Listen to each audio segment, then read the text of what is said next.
Sound check. Good morning, everyone. Good morning, Julian. It's 9 o'clock, but we don't have. Good morning. a quorum Morning. yet. So you would like to wait 5-10 minutes? We Julian? can wait 5 minutes. I have all of my committee members except for 2. So and they text me that they are on the way. We had Winston's house, and I'm with Winston, Joshua Cattell, Jessica Peterson, Gregory Leday, and Darrell Bryan. So we have half of the committee here at Winston's house. Great.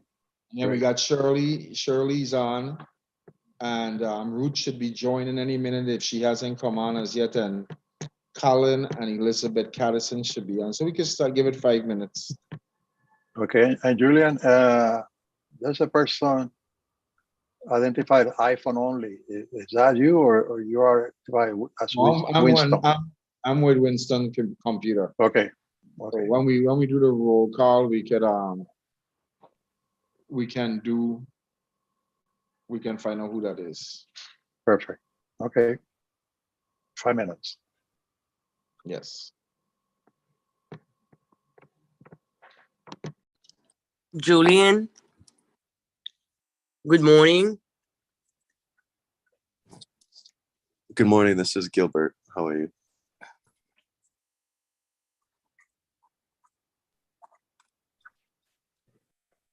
Good morning, Gilbert. Julian, Good morning. I'm here. Julian, is that you mentioned that Darrell Bryan, Joshua Cattell, and who else was with you? I got Darrell Bryan, Gregory Leday, Jessica Peterson, Joshua Cattell, Winston Leday, and myself. Colin Butler should be joining us any minute. And then we also have online, I'm seeing Prissy Berry and Gilbert Laban and Shirley Leday. Those are all committee members. Elizabeth Caddison should be joining any minute if she hasn't come on as yet. Those government just join in.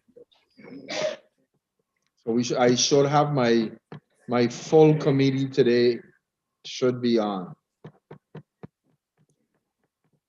Okay, you should have a quorum. Yes, Colin Butler just joined us. So I have Colin Butler here with us also.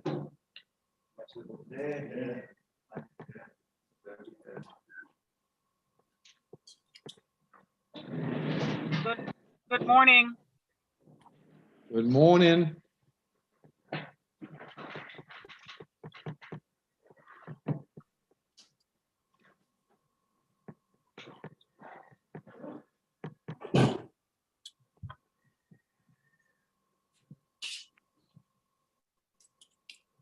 Yes, Ruth Gomez is trying to log on also. She's in. I'm on. All right, Ruth's on.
Okay, it's All right, 5 minutes Miguel, I think after we're you going can to go ahead start. and start the meeting.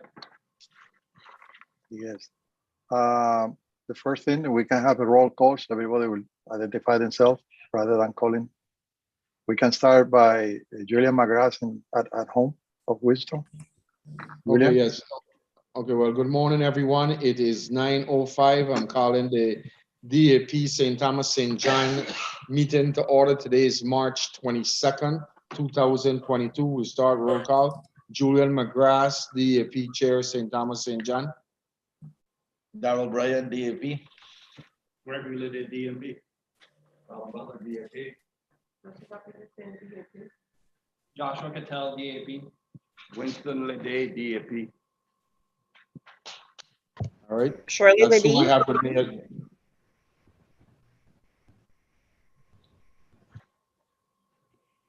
Gilbert Laban, DAP. Elizabeth Ruth Cass, Gomez, CPI. Ruth Gomez, DAP. Christy Berry, DAP.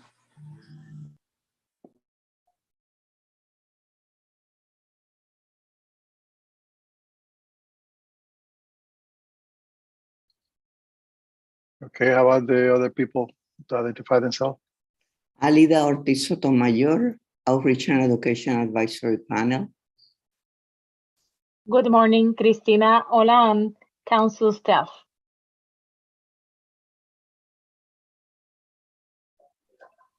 Diana Martino, Council staff. Rivera, Council staff. Graciela Garcia Moliner, Council staff. Good morning.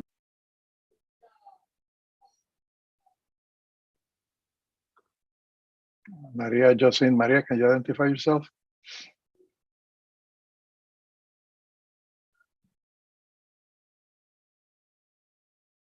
Maria? I have some problems, but Maria Lopez is trying to join in.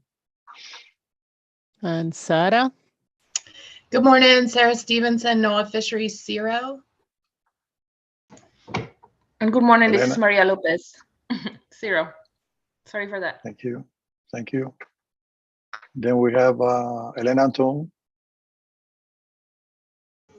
Good morning, everyone. Helena Antun, Puerto Rico Fishery Liaison. Thank you. Mr. Chairman, I believe other people that may join in, we can identify them later. I just want to just brief everybody about why this meeting. Julian and the other two chairs of the St. Croix and Puerto Rico, respectively, they asked the council for this meeting. The idea is to discuss MPAs. So each chair will provide a report to the council at the meeting in in April 1920. And Julian wanted to share with the members of the DAP his thoughts, and also he would like some feedback from each member on this topic. If you look at the agenda, we only have MPAs in general, but we are going to have, I asked Graciela and Dr. Graciela Moliner and Dr. Alida Ortiz to give the same presentation, probably a summary of their presentation at the meeting. We also have the presentation available that was given by the liaison officer, Nicole Grill. And just two of the slides there. So you will see the numbers of names and numbers of the different MPAs that we have within the area of jurisdiction of the U.S. Islands. And also you will have the presentations by Graciela that will have the MPAs within the exclusive economic zone surrounding Puerto Rico, St. Thomas and John, but in this case, St. Thomas. Then we will have a presentation by Dr. Alida Ortiz, same as the one in February 9, excuse me, because the outreach and education is very important. As you know, a leader committee that was created some time ago, Julian, Ruth Gomez, Tony Blanchard, we met with Dr. Alida Ortiz and we came up with the material to present the MPA surrounding St. Thomas and John. And today, actually, we are going to send the posters to Ruth Gomez. They just came to the office. And we also said that send the fact sheet. So please address all your questions through the chair, Mr. Julian McGrath. And Julian, I believe that you should then give your introduction about how you want to manage this meeting and the participation of the group. Okay, well, first off, I thank everyone for joining us here today. I think when Shirley Lede was signing in, I cut in, so I just want to put on the record that Shirley Lede is present also. So today we're gonna discuss the marine protected areas, both federal and local waters, the ones that are in place. And I did the ones from the fishery side that actually affect the commercial and recreational fishers. So I did a presentation last month, February 9th in Puerto Rico, of what I thought the summary of each one of them was, but I also requested that the rest of the committee will weigh in and thoughts that I have missed or want to take out so I can give a final presentation at the April 19, 20 council meeting in Puerto Rico. I'm glad to hear that some of the other presentations that were given at the meeting in February 9th will be given today. And actually, I would like to start with those presentations, and I will close with my presentation, and then we can start the discussion, if that's okay, Miguel. Yes, that's perfect.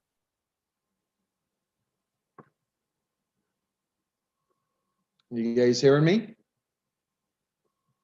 Yes, we can hear you. Yes, we hear you. Okay, so Okay, so maybe we go ahead. have Graciela first, then followed by Yes. Dr. Ali Ortiz. And then I will have on the screen the first 3 or 4 slides of the presentation by Nicole Grill, which depict the management areas surrounding the St. Thomas and John. So Graciela, you ready?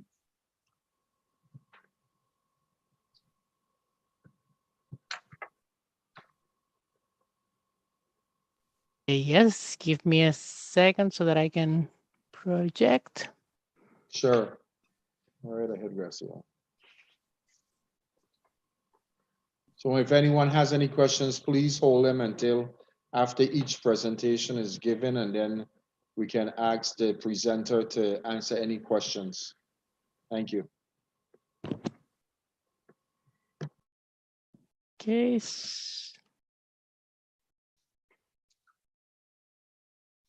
Okay, you're up. We can see it. Okay, so give me a second. There we go. Okay, so this is the same presentation. Good morning, everyone, first of all. And thank you, Mr. Chair. The same presentation that was provided to the council meeting on the 177th meeting we just had this past February. So what you're seeing on the screen, it's a compilation of the protected areas, both federal and state, for Puerto Rico, for St. Thomas, St. John, and for St. Croix. Most of them have information that comes from management plans, others have actual regulations in place, etc. So part of what the council is doing is trying to identify all these areas besides the ones that we have in the EEC and are implemented by the council, to see how all this impacts the local fisheries. So I'm going to concentrate on the area of St. Thomas, St. John, and specifically the 2 areas that you have in the EEC that are specifically addressing fisheries issues are the MCD or the Hind Bank and Gromanic Bank right here. So as you can see, we have all these other areas that are have some kind of management, but we're not dealing with those as of yet. So the MCD, as you know, has been closed since 1999. It's been a no-take since then, and it's been monitored by the University of the Virgin Islands, Rick Nemeth, Tyler Smith, Sean Caddison, as well as the Gromanic Bank, which is the more recent addition to the MPAs. Now, most of the managed areas implemented in the EEC by the council deal with protecting specifically fish spawning aggregation areas. In the case of the Gromanic, the yellowfin grouper, and in the case of the hind bank, originally the red hind was the targeted species that was being protected, But in the end, it was implemented under the coral fishery management plan because of the high density of coral that it had.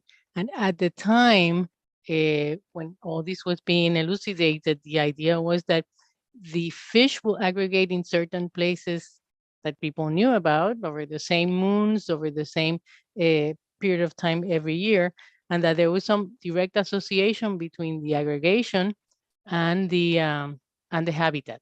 So the regulations change in time from just protecting the aggregation for several months to actually protecting the whole of the habitat that was thought to be important for these aggregations.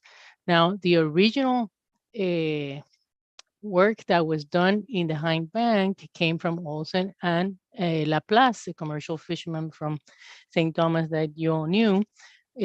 And that's how the aggregations were identified at the time. So, going back in time, there is the fishery management plans for reef fish, and that's where most of these MPAs were established under. So in this case, in 1990, and I think that history it's important because it's a first step in actually protecting the aggregation. So this is the way that the regulations read. So prohibiting the red hind spawning season from December through February, the use of any fishing gear capable of capturing reef fish, such as fish traps, hook and line, bottom nets, and spear in an area southwest of St. Thomas, the Hind Bank. And this is the original language that was included in the FMP. So, then that changed to a complete no-take in 1999. So we had at the time identified these areas as hotspots, and there have been differences in the way that people think about the hotspots, whether it occurs in only one place or it occurs along the shelf edge, etc. So but the idea really is to protect that spawning stock.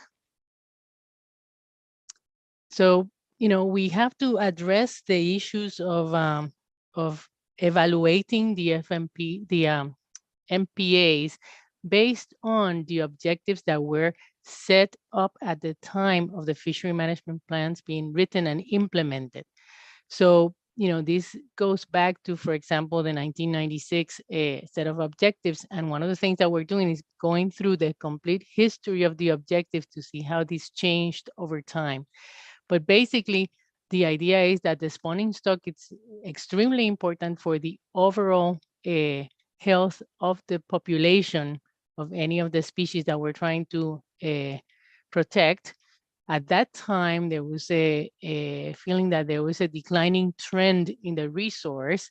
So protecting that spawning stock was extremely important, and to actually think in terms of what's next to the recruitment to replenish that population. And so this is one of the things that we need to look at when we're thinking about evaluating these MPAs.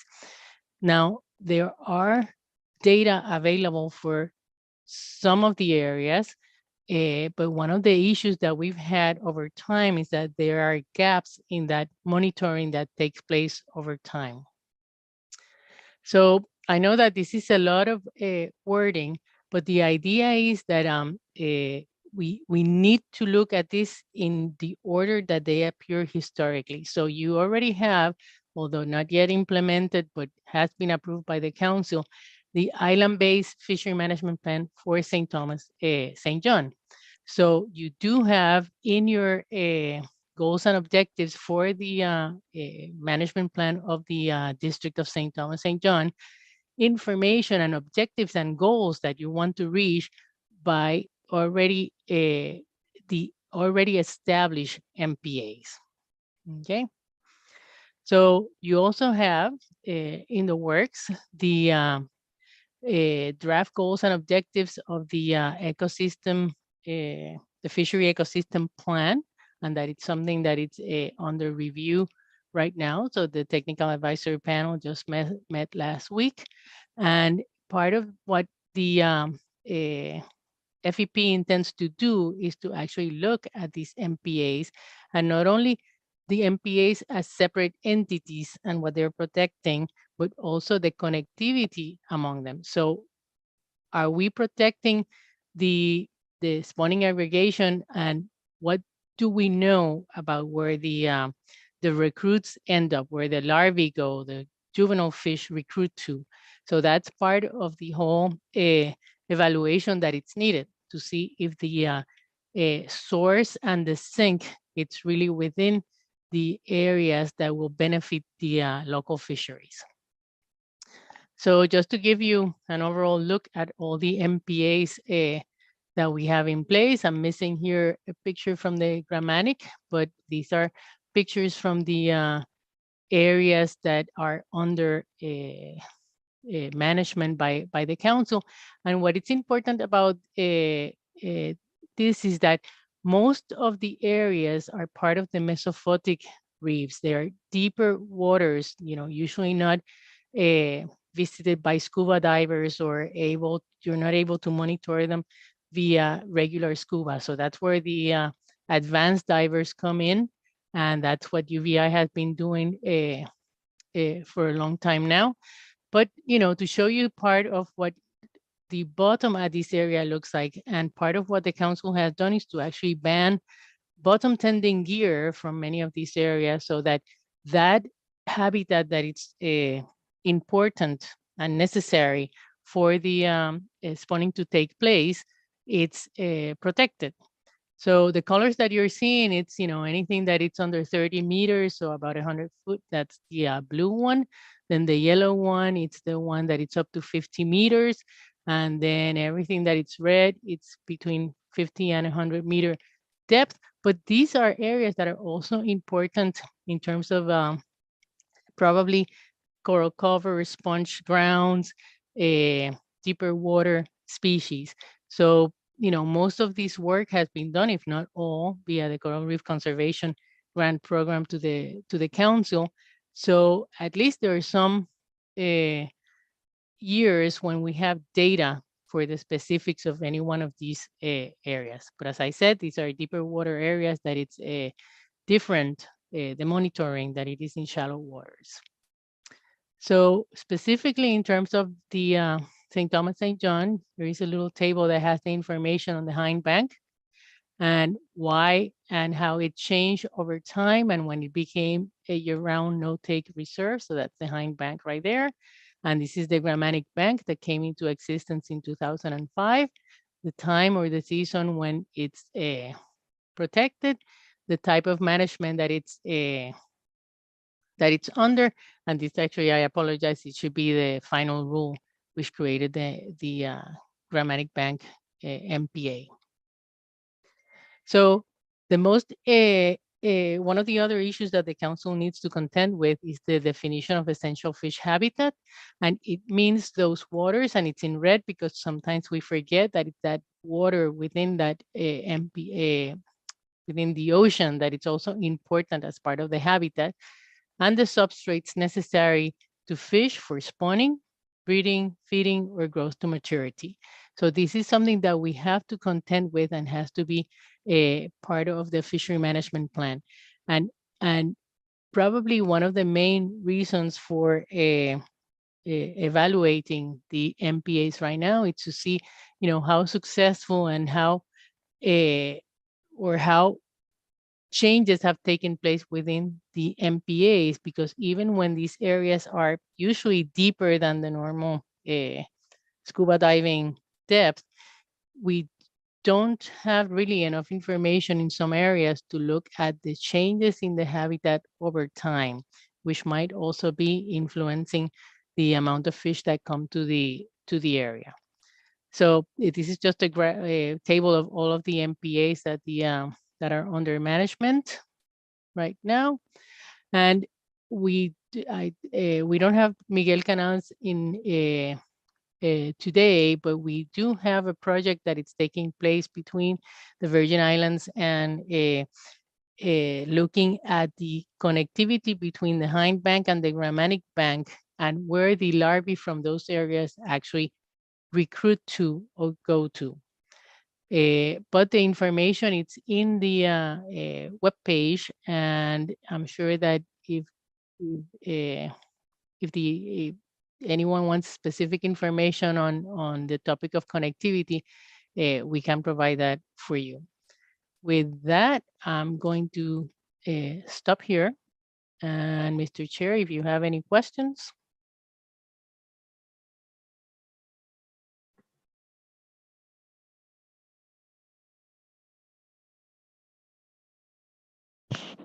Hello. Thank you, Graciela. Great presentation. Does anyone have any questions for Graciela and her presentation thus far?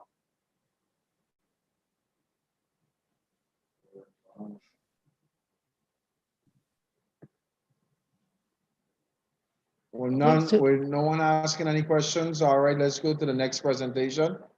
Thank you, Mr. Chair.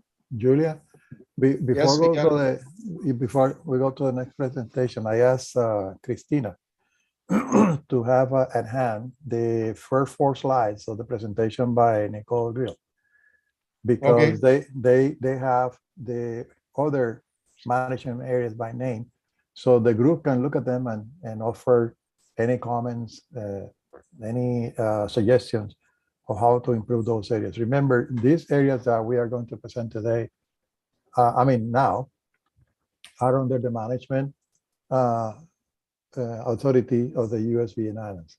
So can we go to the next, Christina? Let's go to the first ones with the maps. Next. Okay, that table will have all the areas, but these are the maps that we're talking about. The number 1 and number 2 are the 2 areas on the EEC that we already are familiar with it, as presented by Graciela. Then you have areas within the area of jurisdiction of the US Virgin Islands and the Department of Interior. Because remember, we had the monument, which is number 5 here, south of St. John. We also have the Virgin Island National Park. So these areas are under management of the Department of Interior, not the Department of Commerce. Next. And these are all the areas that we identified at the meeting on February 9, where you see by numbers the areas that most fishers are familiar with within the area of jurisdiction of the US Virgin Islands. So I wanted to present this to you for discussion, Mr. Chairman. So we can go back to them at any time that you may need necessary to. Thank you. Mr. Chair, I have a comment. Yes, you go ahead, Ruth. Could we go back to the previous slide? Number 3. Mhm. The Hassel Island Historic District.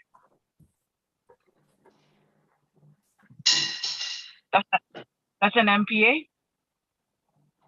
Well, it's part of it, but it's not necessarily an MPA. It's actually part of the national park. Yeah. So what happens is all the protected areas in what we're looking at falls, both land and sea fall under the presentations, but the ones that I did were all the ones at sea. And you would see when I give my presentation, as if you look at the next slide also, it has a lot of others with mangroves and stuff like that. I don't have the background on mangroves and the land protections that are in place. So I stuck to fisheries alone. So the poster that was done, if my memory serves me correctly, we took out Hassel Island Historical District. That would be a question for. The poster Go ahead, is Miguel. for the poster is for the AEC, the areas that we have under management by the Department of Commerce. Okay, thank you. But one point here is when you see the presentation by Dr. Ali Ortiz, this group can ask the council for education materials that you might need. They may want to expand here, and we can coordinate with the local government. But this is a time for the DAP to tell the chair, this is what we like to see. These are our comments. So Julia McGrath can present this to the council. Thank you, Mr. Chairman.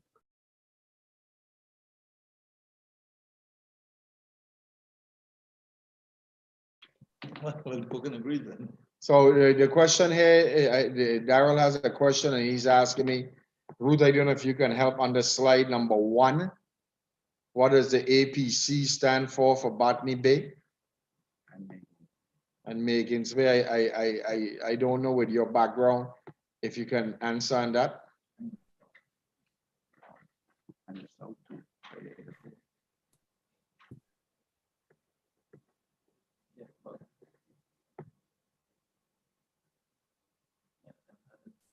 Ruth, are you in? Yeah, I'm there, here. Ruth? Okay, No, go ahead. No, I don't know anything about Botany Bay. I don't know. No, I don't. The numbers all around the island. Yeah, I can't answer to that, Daryl, so we'll have to ask the liaison to give a clarification on that. You know, with that said, I'm not seeing no one from the local government on the meeting, and they're part of this committee. I'm not seeing no one from enforcement. I'm not seeing the Coast Guard. I'm not seeing the Pew Foundation. All of them are committee members. So all of them seen the participants is people from NOAA, the group itself, and Miguel and your staff. So I've been noticing that more and more as we have these meetings that we're not getting the support from those agencies. So I don't know what can be done if something needs to be written to them that they need to join back being part of these meetings, because those questions might have been able to answer if someone from Fish and Wildlife was present. I believe, Mr. Chairman, that's something that you should mention as you report. Okay. But it is important to have that's what they are members of the DAP, by the way. Yeah. So I believe there are areas of particular concern, but I never knew. In my entire time at Fish and Wildlife, I never knew that they were, like designated, either in an unofficial or an official way of any of them were areas of particular concern. I never knew anything of it. So I guess the only person really that could clarify this for us would be the liaison herself, because this is our map. Yeah, but in the case of the area of particular concern, that goes back to, if you recall, at the beginning when we had the coastal zone management program. Puerto Rico, all the states and the territories were supposed to identify areas of particular concern. So the coastal zone is the person that should be at this meeting, explaining from the Department of U.S. Virgin Islands Planning on Natural Resources, Division of Fish and Wildlife, or the director himself. The area of particular concern, for those of you who are not familiar with it, when the federal government started managing these areas, these were identified as some areas that are needed for the life history stages of fish and shellfish that are important to the fishery of the local government and the federal government, that have specific habitats that you want to protect, and that's what they call it, area of particular concern. And the habitat we were talking about at that time were seagrass beds, coral reef, mangrove areas, etc. So this concept of area of particular concern goes back to that time, and Puerto Rico has to put together a management plan through the coastal zone management program, same way as the U.S. Virgin Islands. So they have to identify around Puerto Rico, around the U.S. Virgin Islands, all those areas that can be nominated for declaring them area of particular concern. And those are the ones that you have here. Those areas of particular concern doesn't mean that are no take zones. And that may be clear, but somebody asked me the other day, what was the difference between an area of particular concern, a monument, a sanctuary, and an MPA? And each one of them have been designated by different laws and regulations. And not all of them have the same management approach, meaning not all of them are no-take zone all year around, etc. So this is a question that I will send an email to the local authorities to clarify for the meeting. And we can send to all the members their answer. Yeah, thank you. I'd like to get it clarified at the meeting. That would be great. So it can be in a record. Yes. Any other questions on the two slides that were shown? There's going to be discussion on the first slide when I give my presentation. So if you guys have more questions or add-ins, we can do it at that time.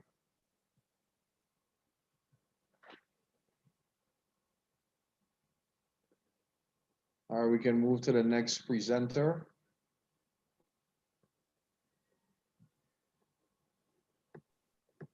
Alida, you ready? There.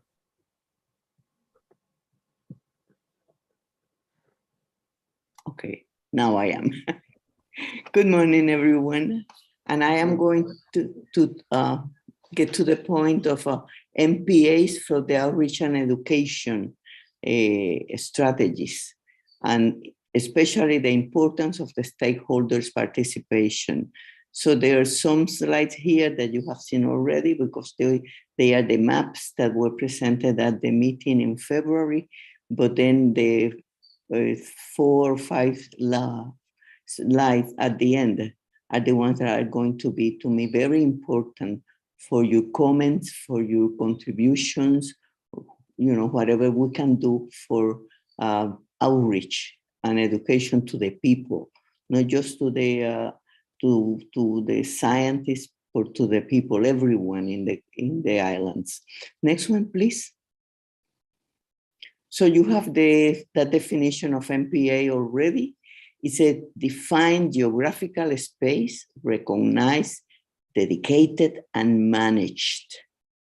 All that together through legal or other effective means. And the definition that we have been having from Miguel and from the presentation of Graciela are contained within this big definition of MPA. And what do they protect? All the ecologically significant ecosystem, the habitats, the process, and the taxa. Mangrove, shallow coral reefs, seagrasses, deep coral reefs. It doesn't mean, you know, the jurisdiction of territorial agencies or the federal agencies. It is what, in terms of the marine ecosystem, is there that is important for maintaining a sustainable fishery. And what is allowed in some of them, multiple uses. That means that probably there's no regulation to that, but in some, they prohibit extraction of living resources. And that means the adult organism, the adult fish, also the eggs, and also the aggregations when they aggregate to copulate. Next one, please. This I'm going to pass them out very fast because you saw them already. Next one. Next one. And these are the maps that you have been talking about, that Graciela presented, that the liaison presented. And to me, these are the ones that we have available. I haven't seen any other maps. Probably you have others that we can use. Next one, please. And my approach to outreach is to ask the people, how many or how do you know the MPAs in your area?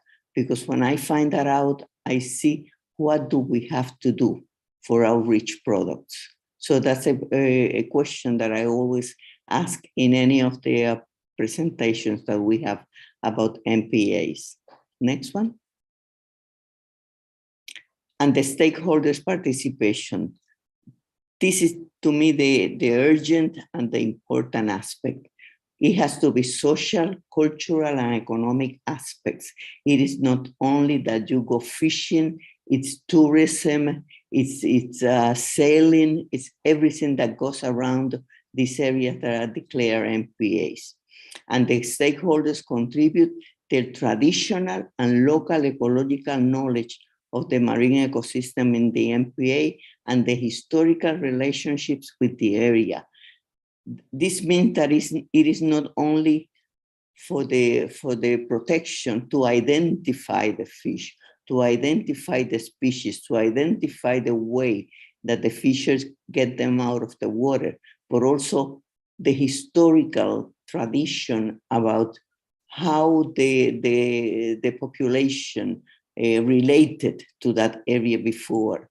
Because if the MPA was absolutely open a long time ago and now it's closed, then we need to start talking about, you know, why, what, and how the stakeholders are impacted and what they can contribute to the protection of the area.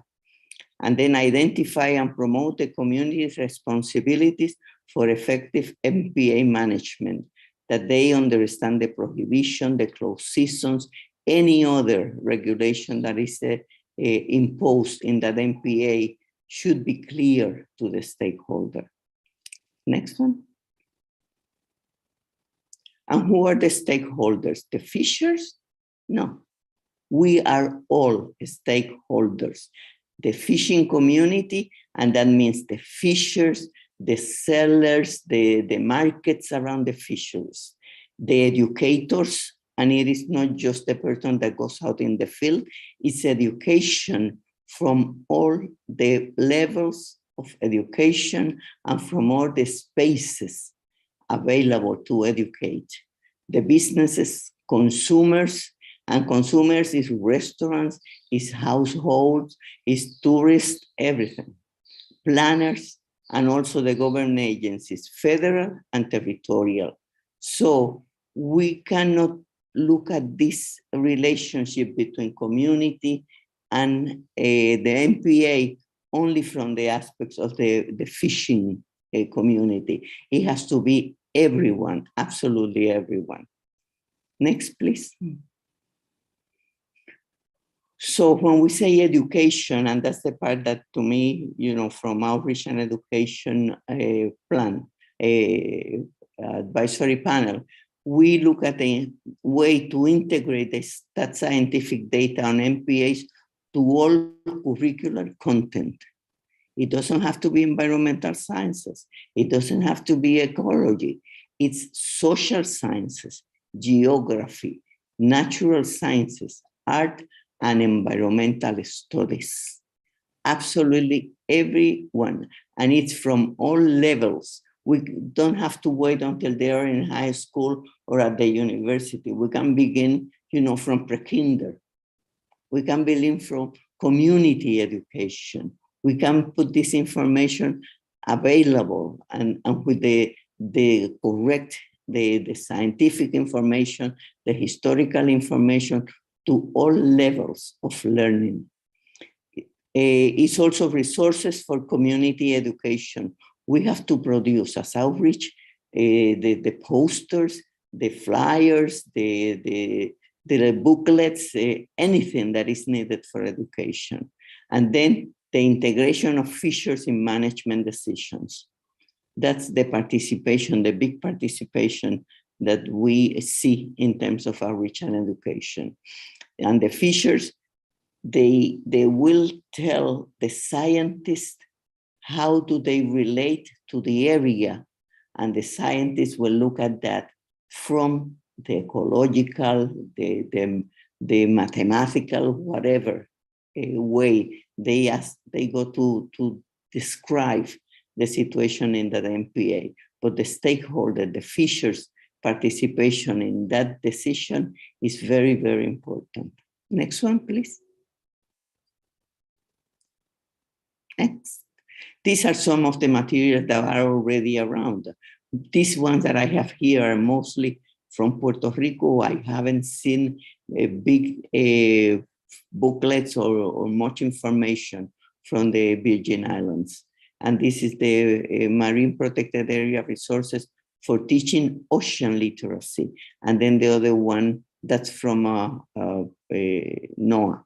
And the other one is Marejada, that was a product from UPRC grant, and it's still around. It's mostly for the Puerto Rico area. Next one.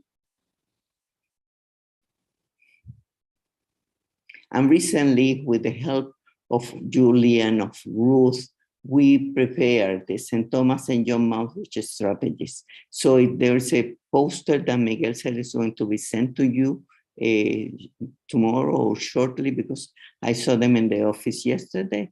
And it's also a fact sheet that has 4 pages. It has the information that the poster contains, but in a different product.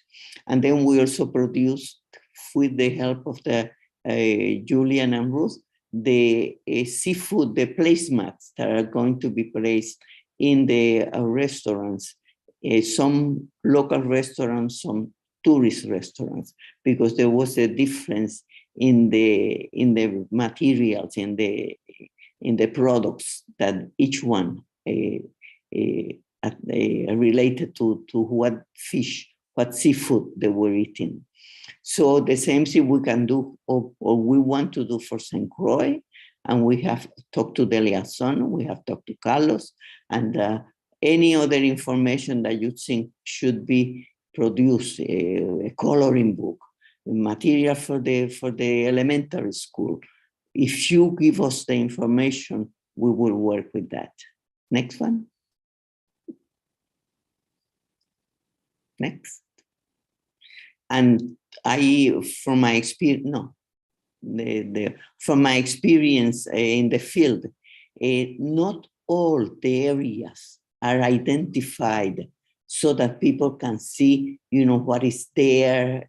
I don't mean, you have to put a huge label there, but there should be an area, a place where they identify this is an MPA, and just the basic information that should be.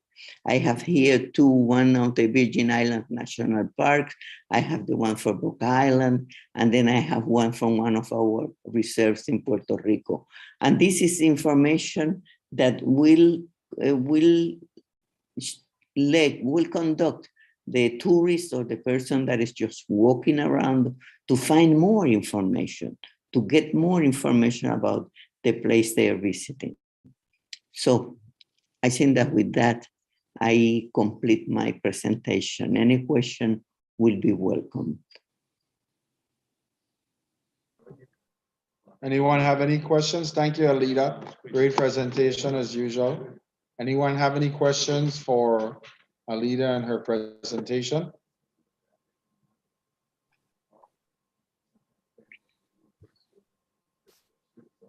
All right, with no questions, we'll move on to the next presentation.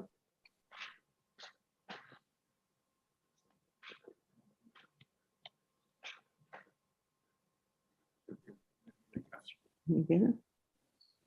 Next presentation is yours, Mr. Chairman. Okay, I'm ready. I will be sharing the screen. Thank you.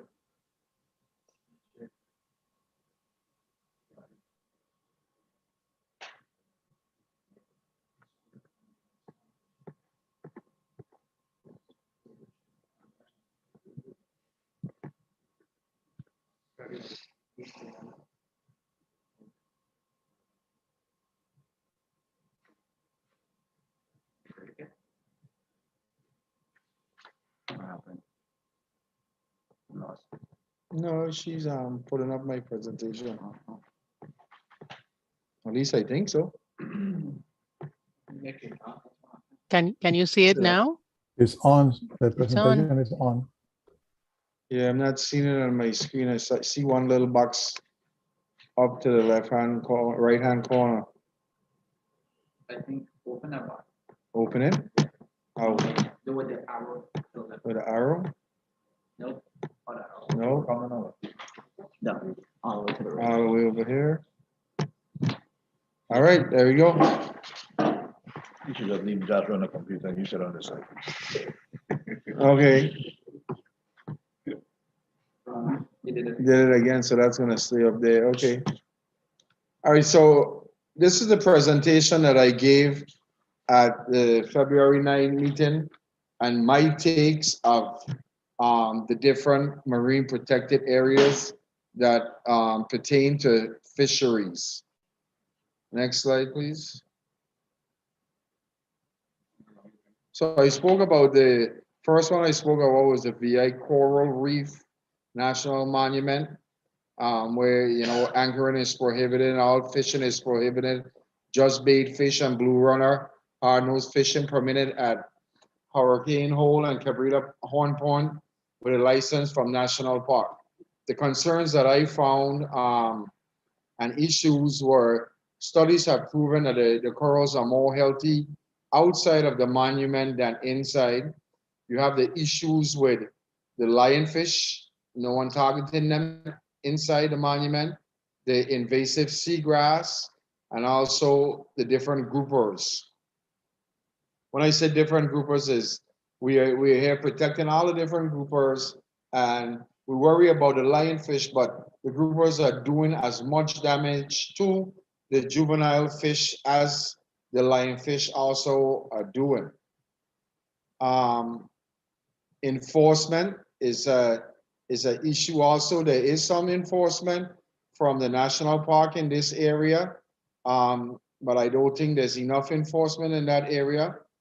And we have not seen any studies or reports that have come out from this monument being closed for this long period of time.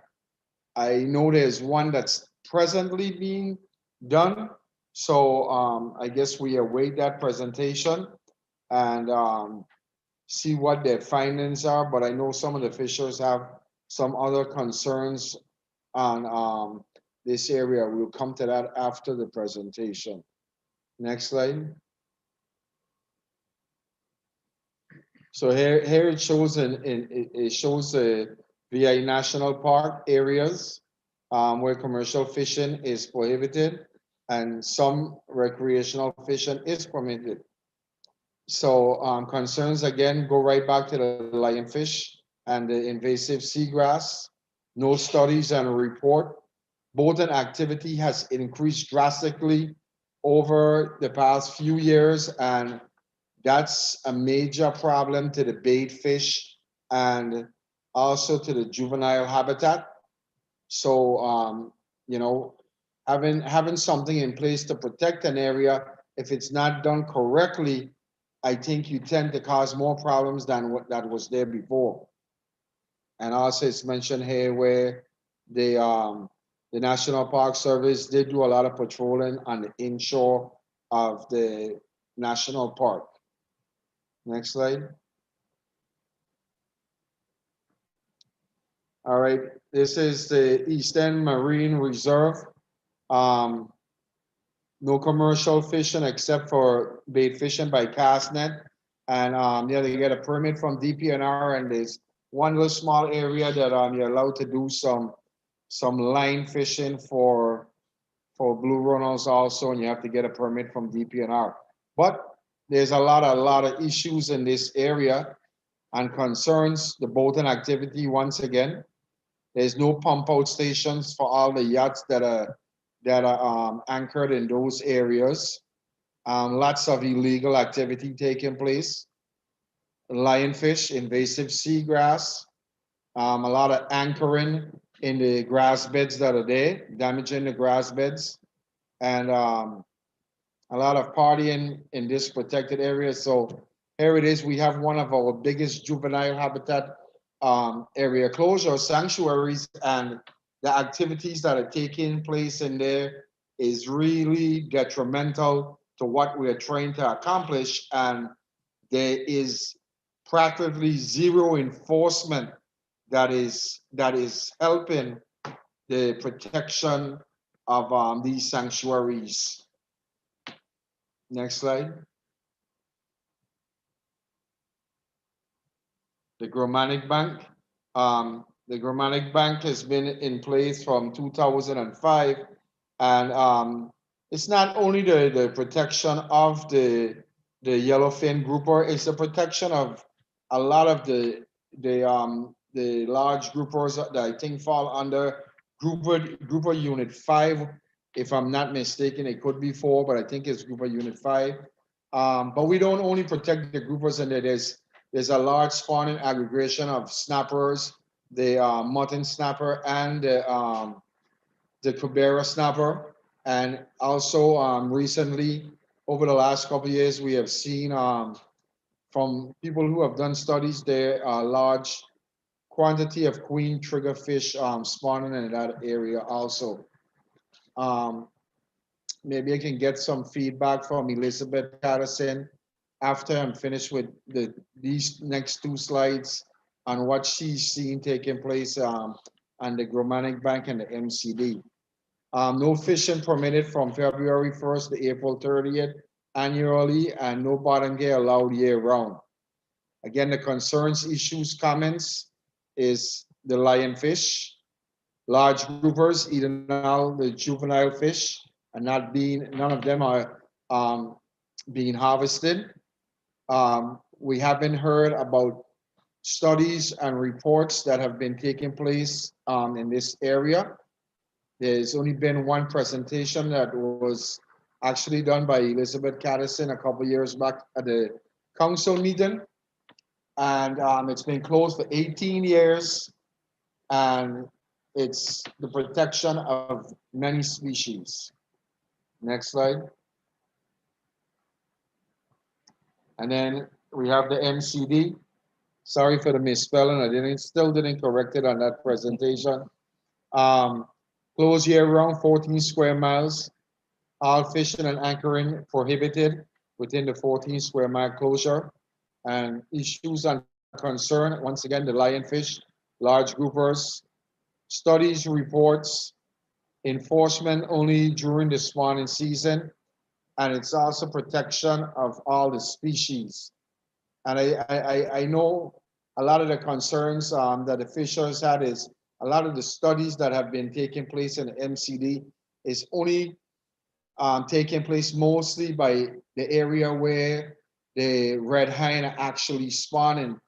And we know throughout that 14 square miles that we know that there's many other spots in there where the red hind are spawning throughout that closure, and many other species. So we have requested, Tony Blanchard and myself have requested that some further look into this protected area is done, hopefully in conjunction with getting some fishers involved, so we can actually see what's going on in the entire bank. So this is the presentation that I gave at the meeting. I think there's one more slide for closing. So in conclusion, I said, are closures actually working? Yes or no? Well, yes and no. It's working in some areas, but it's not working in other areas. Are we creating more damage than protection? The same thing, yes or no? It was stated back in the SFA that document that came out in 2004, 2005, that sometimes seasonal closures or closures together do more damage to an area than actually what it was intended for. And I think this is a big issue that we are missing. The scientists are missing this, the council is missing it, and we've been talking about it for a very long time, is we put all of these measures in place and we are not doing studies to actually see if the measures that we have put in place are working or doing more damage. And a perfect example is the lane snapper and the mutton snapper. That's just one group I will call out. So because of the high ciguatera with the lane snapper in the south, are we doing more damage to that stock by releasing them or discarding them? So I like to put that out there. Do we need more MPAs? Yes or no? Honestly speaking, no. I think we have enough marine protected areas in place right now.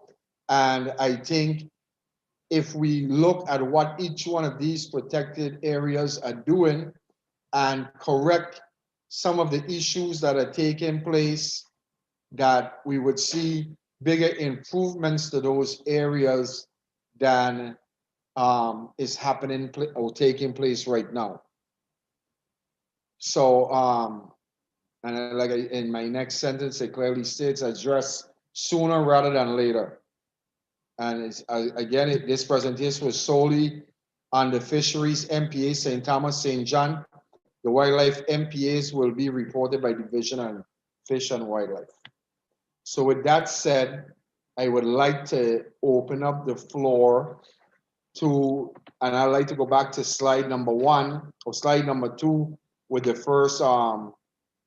first MPA,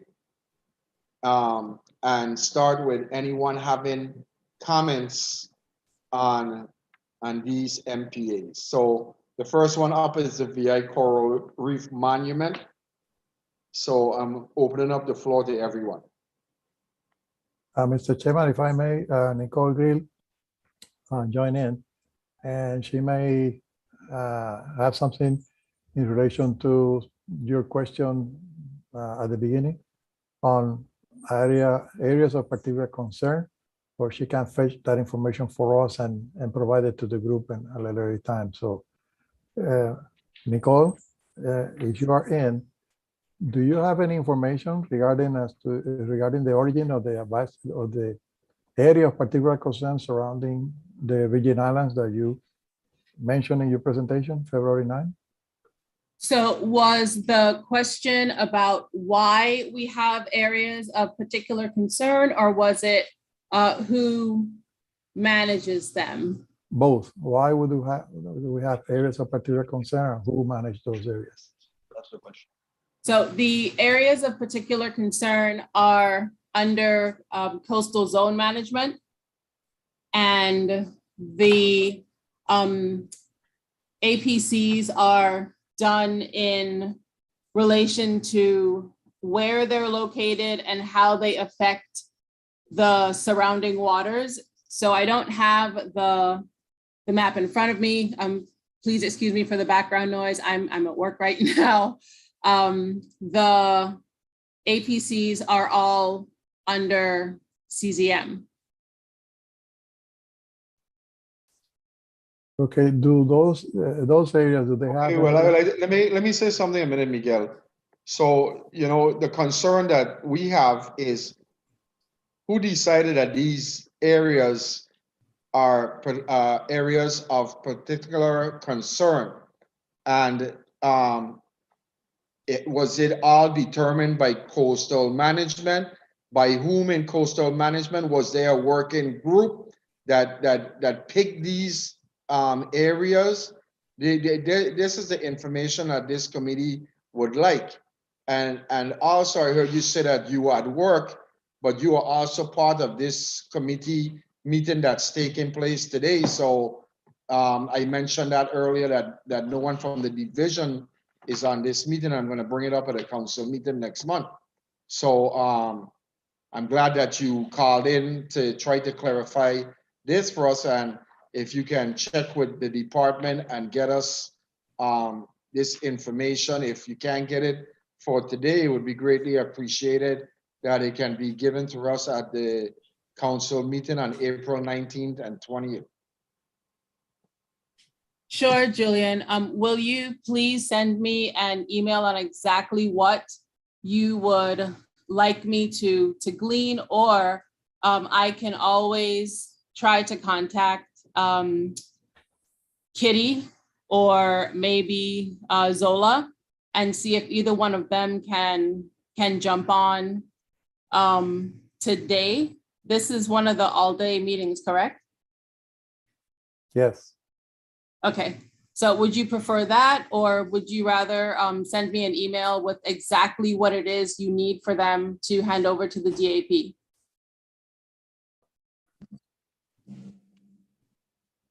Well, I would like some clarification. So when I'm giving my report at the council meeting, that and able to speak about these other areas of particular concern, because we have no knowledge of these areas and why were they even implemented as particular areas of concern. So we Okay. have an issue with that, especially for a lot of the areas that have been identified in the St. Thomas St. John district. Okay, so you want specifically the APCs that were marked off on the report that I gave at the OEAP? Yes, please. Sure. Okay, Julian. Mr. Chair? Mr. Chair? Yes, Ruth Gomez, go ahead. So here's the questions I would like answered when it comes to those APCs. I would like to know, what is the procedure that CZM uses to designate APCs? That's the first question. Number two, the next question is, I would like some historical background on every one of those last APCs that's on that map, Nicole. I would like to know when it was designated. I would like to know how it was done.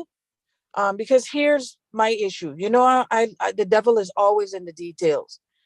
I want to know, because I don't want us or CZM or anyone to get in the habit of just deciding, you know what, a small group of people, well, yeah, this needs to be an APC. We all know that could end up becoming an issue down the road. So just for transparency, Nicole, right, for this committee and for Julian when he gives his presentation at the council meeting, I would like to know what is the procedure that CZM uses, right, to designate APCs. And I would like the historical background, because they all may or may not have been designated on the same day or at the same time. So what went in to designating each one of those APCs? And that is very Julia? good, Ruth. When I was doing the research for my report, the majority of the information was from 2012, and there were no references in the research report from NIMS, which is what I used to get, and the Coralla site to get that information and the maps. But I do know that the reference date was 2012 for the studies, and the maps were put in there. But that's a very good question to see when and how the research was done to say that these places are areas of particular concern. Mr. Chair or Mr. McGrath, if you can please send me a quick email on the key points, especially what Ruth has just asked for specifics, so that I can get on that this afternoon when I take my lunch break. I would greatly appreciate it. Okay, we can do that right now. I can send it because Julian is chairing the meeting, but I can send you an email with a copy to Julian and Ruth. And I believe that even for the council, if we can have a presentation by the coastal zone management administrators of the Jesuit, that will be great, because they can present the law that originate the area of particular concern, and then you can also have this question answered by that time if they cannot do it today. Should that invite come directly from Mr. McGrath, or? The invitation has to come from the council. Okay. But I always confirm, I always ask Julian about the details before we send anything.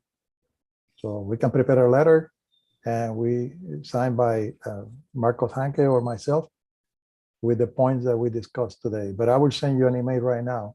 Yes, with a copy please. to Julian, so you can use it for addressing these points with the coastal zone management program. Yes, please. Thank you very much. Okay, thank you, Julian.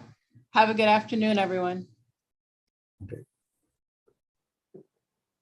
All right.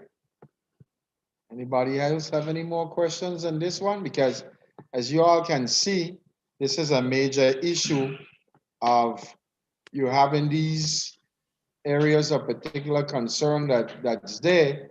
And like, Mr. Brian was just saying, you tie that to the eco-based management plan, and next thing you know, you have all of these issues. And that's why when we were doing the eco-based management plan, we requested that meeting to have these government agencies meet with the committee so we could discuss all of our concerns. And everything continue going right back to the government. And in the long run, the only people that suffer is the fishermen. So I'm just putting that on the record. So hopefully we can get some clarification. And Miguel, thank you for stating that you would like them to come and give a presentation or have a formal document and how the process is being done and who's all involved in becoming, making these areas particular areas of concern. So anyone has any more comments on the Via Coral Reef National Monument before we move to the next slide? Now we can move to the next slide. National Park. Does anyone have any other concerns that they would like to add or issues with the VI National Park? Yes, I have a request. Okay. Is there any way we can request from the national park a list, right, of all the studies that have been done inside that monument? The biosphere or the research arm of the park, I'm sure they've done multiple studies in there. It would be nice to know what studies were done, what were the results. I know Jim Beats and Alan Freelander have done a couple studies in there. And for me, I would like to see those. I would like to get a copy of the papers that were done, of the studies, to take a look at exactly what's going on inside that coral reef monument.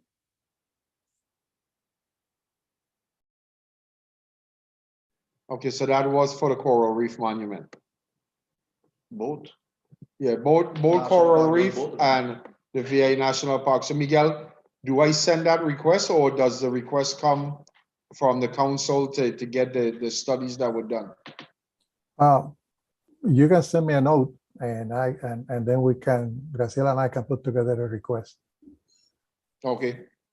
Talking about also the MCD, in the question of what is happening inside the MCD.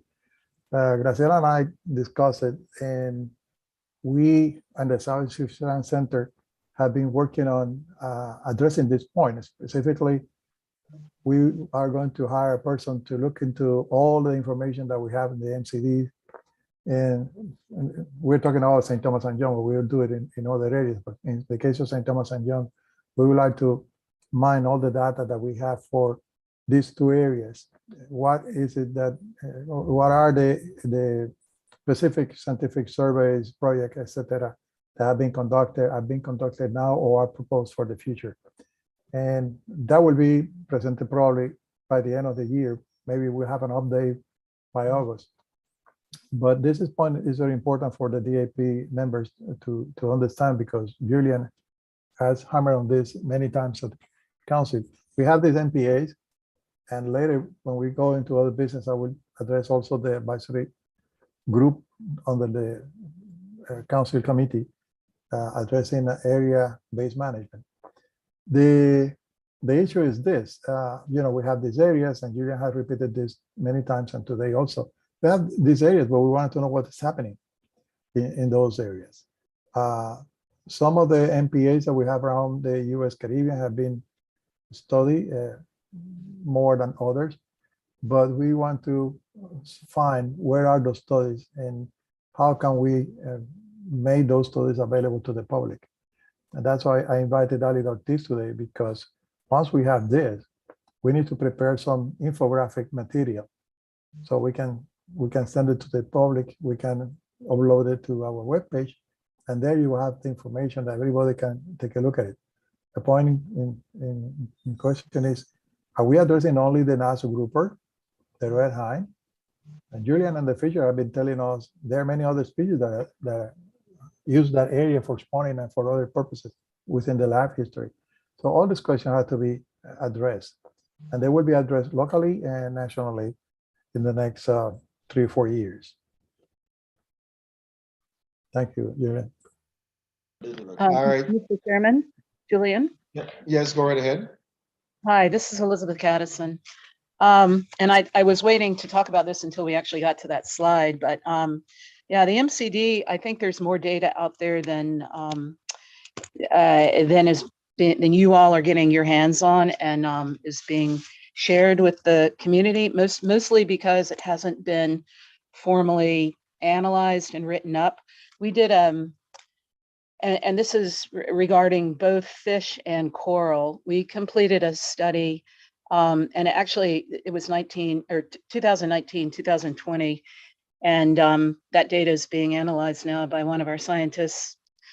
And they're trying to produce a paper from that, but it was looking at, it was actually based on lionfish populations, but we did a lot of surveys both inside the MCD and outside, as well as inside the national park and outside.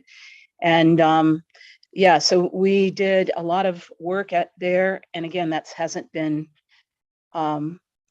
published. It's not, but there is data out there. We also did the same type of thing way back in, I think 2010, 2011. And so the analysis that they are doing right now is not only describing, well, giving a snapshot of what's inside the MCD, but also comparing it over the last 10 years, how it has changed from 2010 to 2020. And yeah, so I think that UVI has been negligent about getting that sort of data out to the community. Again, it's only because I think we're not, it hasn't been analyzed. We're not ready to do that. So I just, that's just a little piece of that puzzle. This is Gilbert. Can I ask a question along the lines of the analyzation and these studies? And I don't really know, but I assume that the study, the funding for it or whatever gets earmarked, and there's a timeline that when the study should be complete or the reports be completed. So is that the case or not? Because it sounds like these studies are implemented, but they're never finished, is what I'm hearing today. Yeah, yes, you're correct. There are reports put out. They're pretty, they're pretty broad. I mean, I could pull up a report and tell you things like, okay, yes, there is more biomass of fish inside the MCD than outside, more biomass of this particular species inside than outside. I think for them to be polished and put into a form for the public, that's not really part of the funding requirements. And right, and that's where it's up to particular scientists to get that, to do that. There definitely, the reports are there, the data is there, the data it has been put together. It just hasn't been put in a form that's readily available to the public.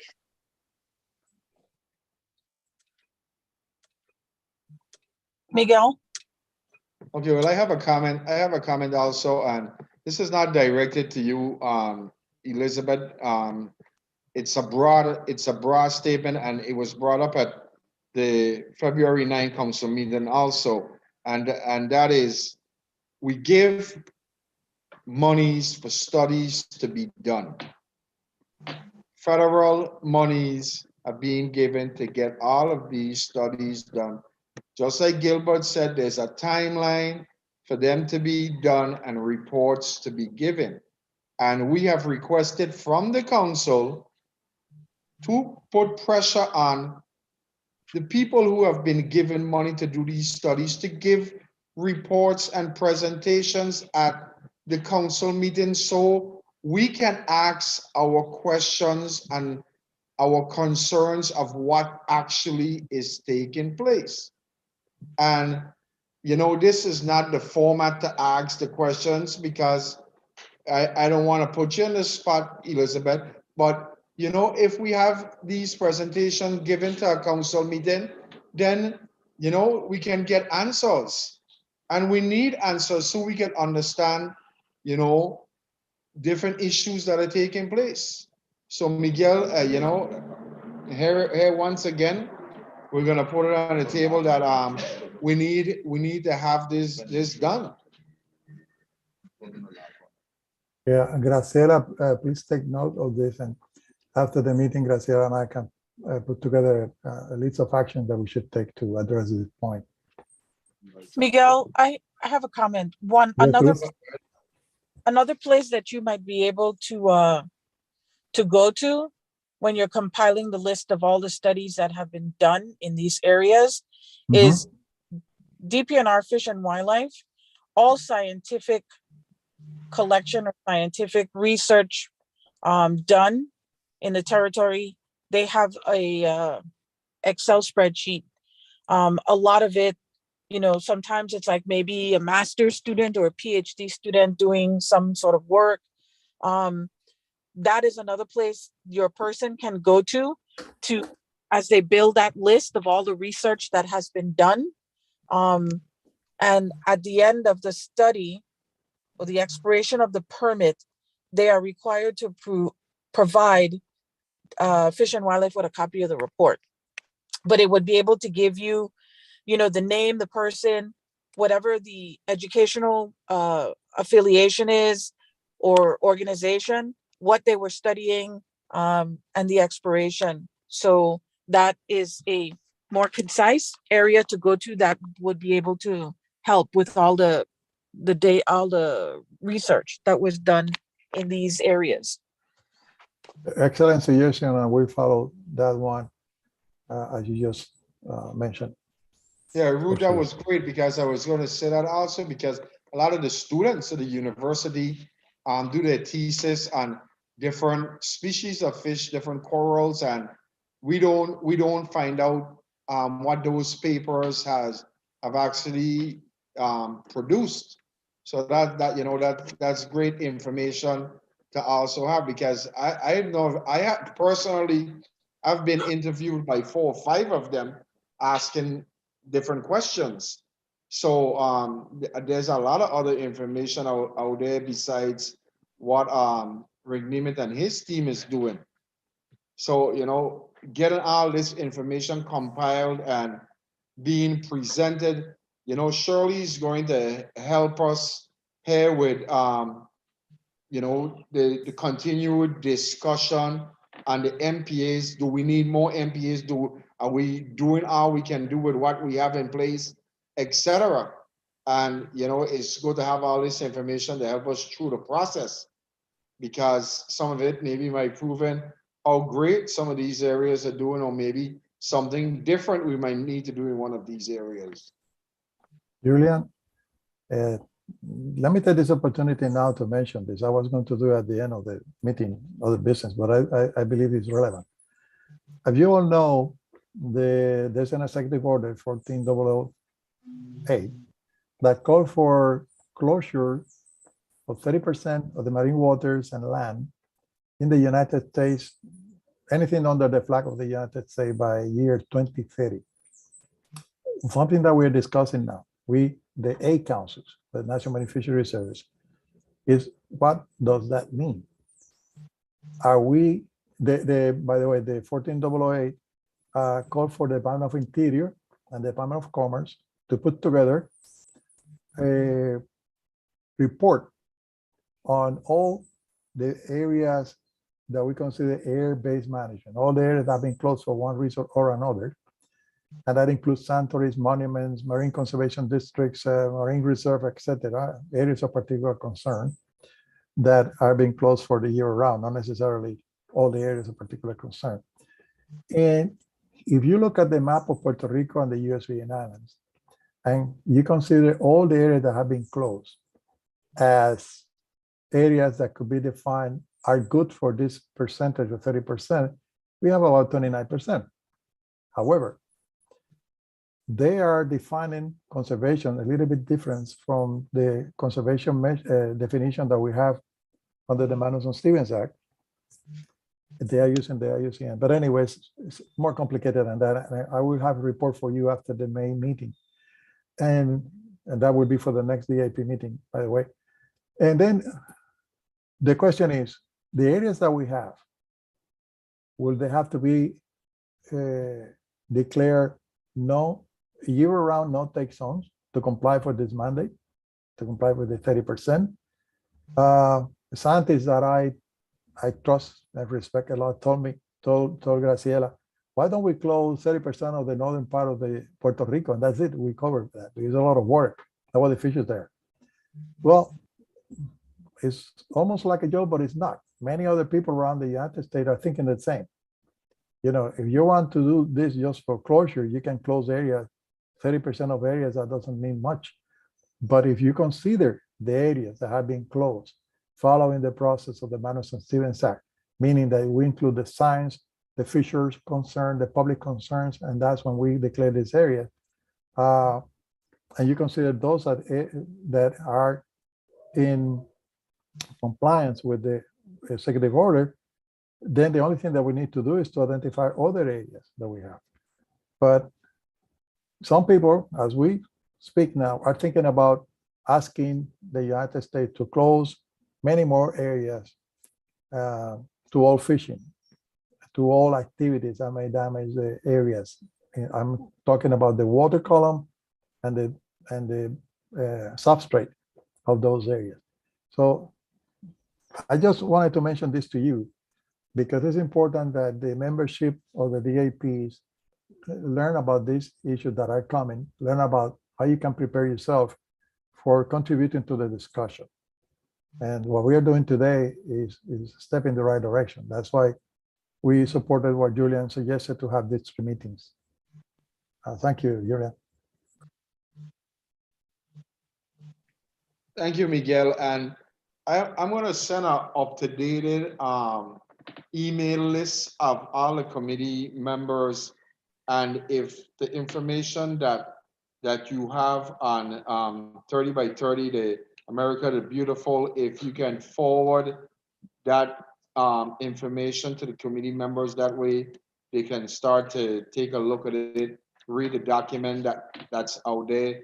That way, when they have a discussion with their peers, they can also have mention what they have read. I've been doing a lot of talking about it, and you know, I know this whole MPA is a beginning process, the eco-based management plan, everything is a process that's going to lead up to what the final decisions are going to be. So I'll get you that list before the week is out. Okay, perfect. Does anyone else have any more questions or concerns on any of the slides? Can we go to the next slide? The next slide is the Eastern Marine Reserve. You know, and you know, this is supposed to be our biggest savior right here, with our juvenile fish habitat. You know, it's one of the biggest sanctuaries that was created, and you know, it's sad to see that there's so much activity going on in there. But also, I know there are some reports on this area, so maybe if we can get some feedback on the studies that was done in there and presented also to the committee, that would be great.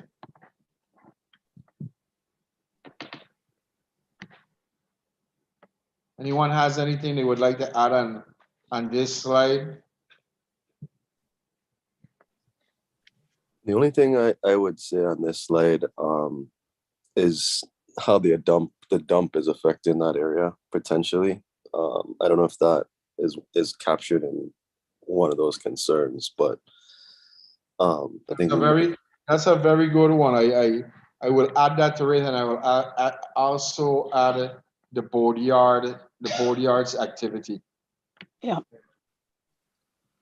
Miguel, when your Yes. person information, the USGS has done quite a few studies of the runoff from the dump.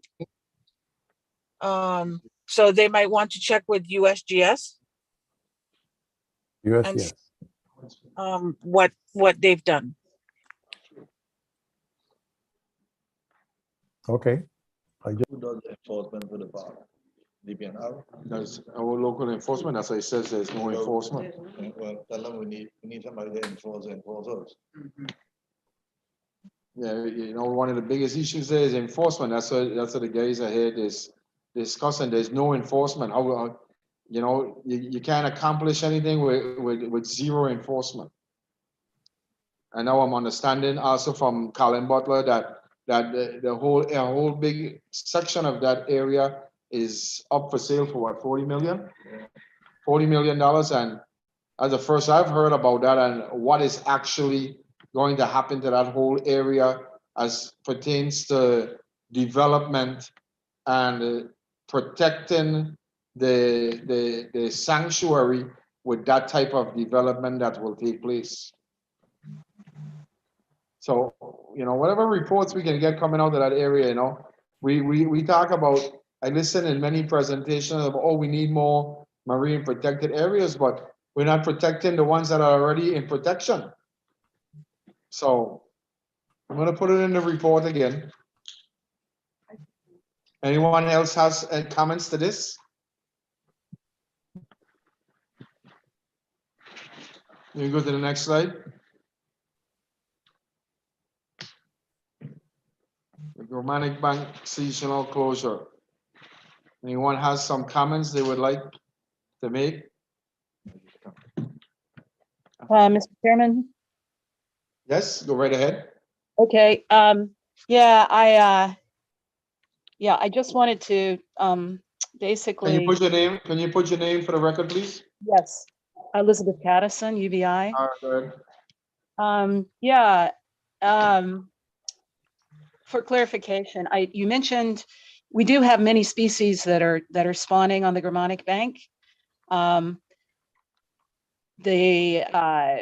In particular, the groupers and big snappers. We've seen an increase in particular the Nassau grouper on the Gromanic Bank.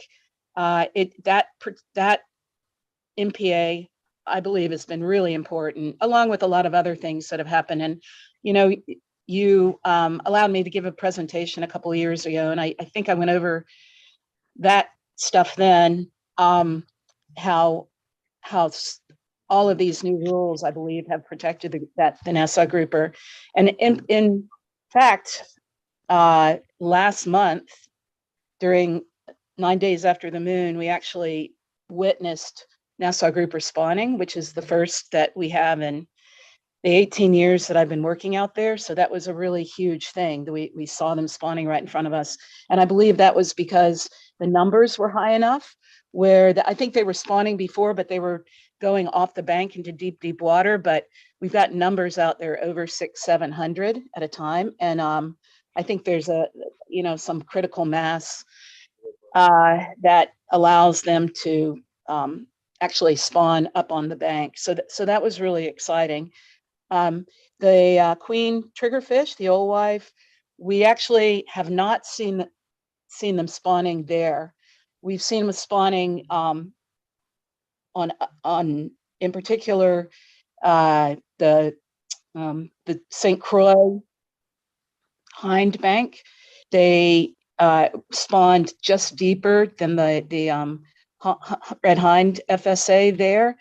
I think that they're probably spawning in the MCD.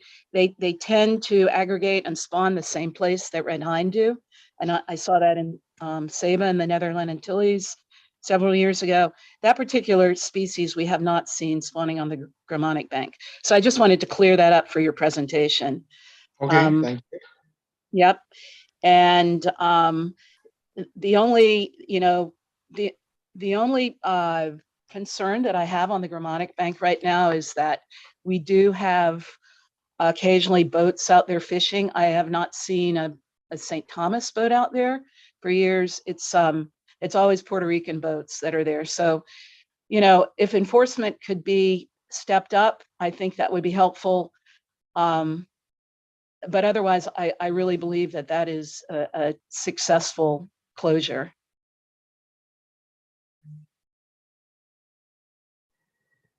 Thank you for that update. Did you see the snapper spawning on the bank? We have seen dog snapper spawning there. There are a lot of dog snapper. There are a lot of Cuberis snapper. I haven't seen the Cuberis spawn, but I see hundreds of them. And I don't think that the numbers have really changed for the snapper because of Ciguatera. I don't think that, you know, they were ever targeted, and they spawn in the summertime. And so I think those numbers have stayed stable. We've also seen mutton snapper spawn on the Gromanic Bank, which was pretty exciting. Again, that's in the spring and the summertime.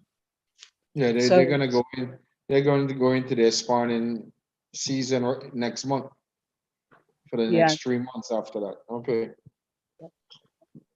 Yep. All right, that's great to hear. You saw a lot of lionfish on the bank, or the groupers eating them all? That was the other point I was going to make. Thank you. A few years ago, maybe 5-6 years ago, there was a bit of an when the lionfish exploded everywhere. On the bank, they were just everywhere, and they got really large.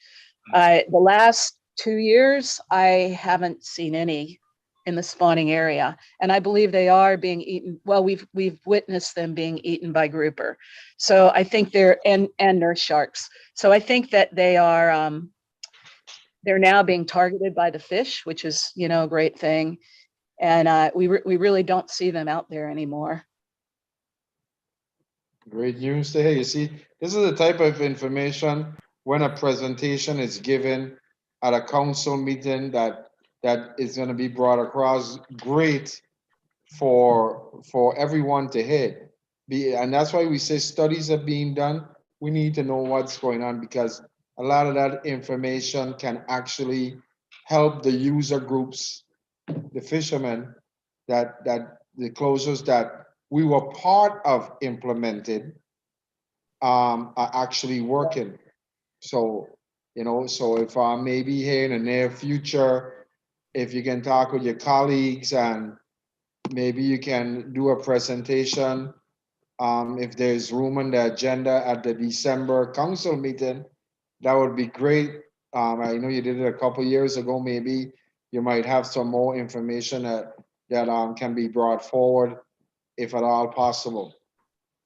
Okay, yes, the other thing I was going to say is the NCD studies. Right now, there's the woman that's doing the data analysis and the presentation. The scientist is preparing something for coral reef meetings in June, actually in Germany. So she's putting together a presentation. I would suggest that if there's room, she was invited to present all of that data at the December council meeting. I think that would be a great idea. And what's her name? Her name is Sarah Heidman. Okay. But we can, you know, I can get you that and her contact That would be information. great. And then I could forward the information to Miguel, and he can do an invite. Okay, that would be, I think that would be the best thing that we could do on that. Thank you very much for that information. Julian, you have Maria Lopez with her hand up. Okay, go ahead, Maria. Hi, can you guys hear me well? Yes. Yes. Okay, thank you. This is Maria Lopez with NOAA Fisheries. Mr. Sheriff, I have a question for Elizabeth, if that is possible. Elizabeth, yeah, thank you. You mentioned earlier seeing boats fishing in the bank, in the Gromanic Bank. The question is, these fishers are fishing for reef fish, for fish. I mean, they're not fishing for HMS, and this is during the closure. Is that what you mentioned? They are different types of fishermen. I mean, not necessarily bottom fishing. They are trolling, maybe deep dropping right off the edge. but they are, they're going through the bank. Yes. I'm not, a variety of different fishing methods. Okay. Yeah, I just wanted to, when we, pass this information, to enforcement. So does it during the closure, Yes. there's no fishing for, for fish, but they can fish for HMS. So, and do you think this is an issue too, in your perspective, for maybe pulling fish that are aggregating while they're fishing, perhaps for other species that they're allowed to? Well, I think that we've actually seen, we've seen them drift fishing as well. But they will perhaps pull up before they're on the Gromanic Bank, pull their gear in before they get on the Gromanic Bank main, or when they see us, or, a lot of, probably mostly we see them drift fishing, which, I'm not sure exactly about the rules. They're allowed to drift fish. They're not necessarily trolling. They're just drifting through with bottom gear. Okay. Okay. Yeah. Thank you very much for that information. Right. And to clarify, it's not every time. It's not, tens of fishermen, or even 5 boats or anything. It's just a boat here and there. And, but it's regular enough that I think people are targeting it. I think, there's word on the street, quote unquote, that it's a nice place to bottom fish during, January through December through April. But again, I have not seen a St. Thomas boat out there. It all seems to be, I think yeah, it's generally Puerto Rican boats. Yeah, thank you. So yeah, of course, that brings, the importance of enforcing, proper enforcement of the areas, during the closures too. Thank you very much. That's all. All right, thank you for that. Anybody else have any questions? Mr. Chair, if I may, Graciela here. Yes, Graciela.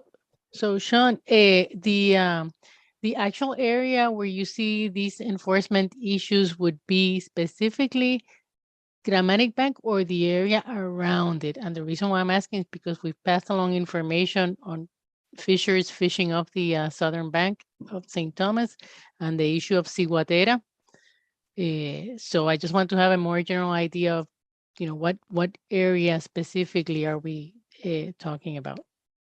Yes.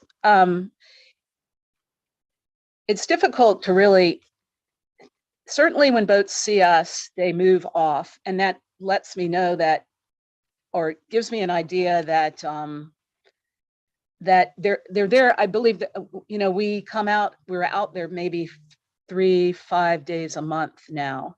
And so I think they are fishing around the Gromanic Bank. There's no doubt in my mind that they are fishing on it, because we see them on it. We see them around it, we see them on it. I can't really answer that. We're not there 24/7. I just think if there were more of an I believe that if there was a bit of an enforcement presence, it may not happen at all. If that answers your question. I can't tell you exactly where. The bank is so narrow and small, and it's easy to drift on and off of the bank. But the southern part, I mean, that whole area around Gromanic would be considered ciguatoxic for the snappers. For the snappers, yes. Okay, thanks. That answers my question. Except the yellowtail snappers. Except exactly. Yellow. Thanks. Yep. Anyone has any more questions or concerns with the Gromanic Bank or the MCD?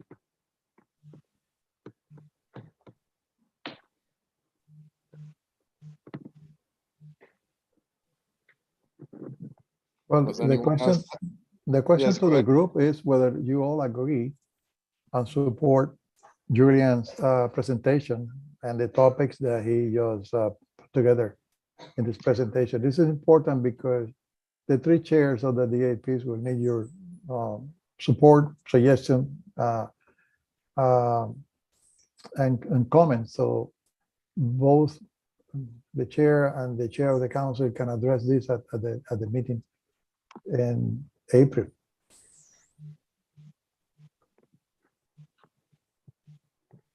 So I think what has come out of this, Miguel, is a couple little tweaks and add-ins to the presentation to give a little bit more clarification on some of the activity or issues of concern in the different closures. And what I would do, I would take this same presentation and I will add in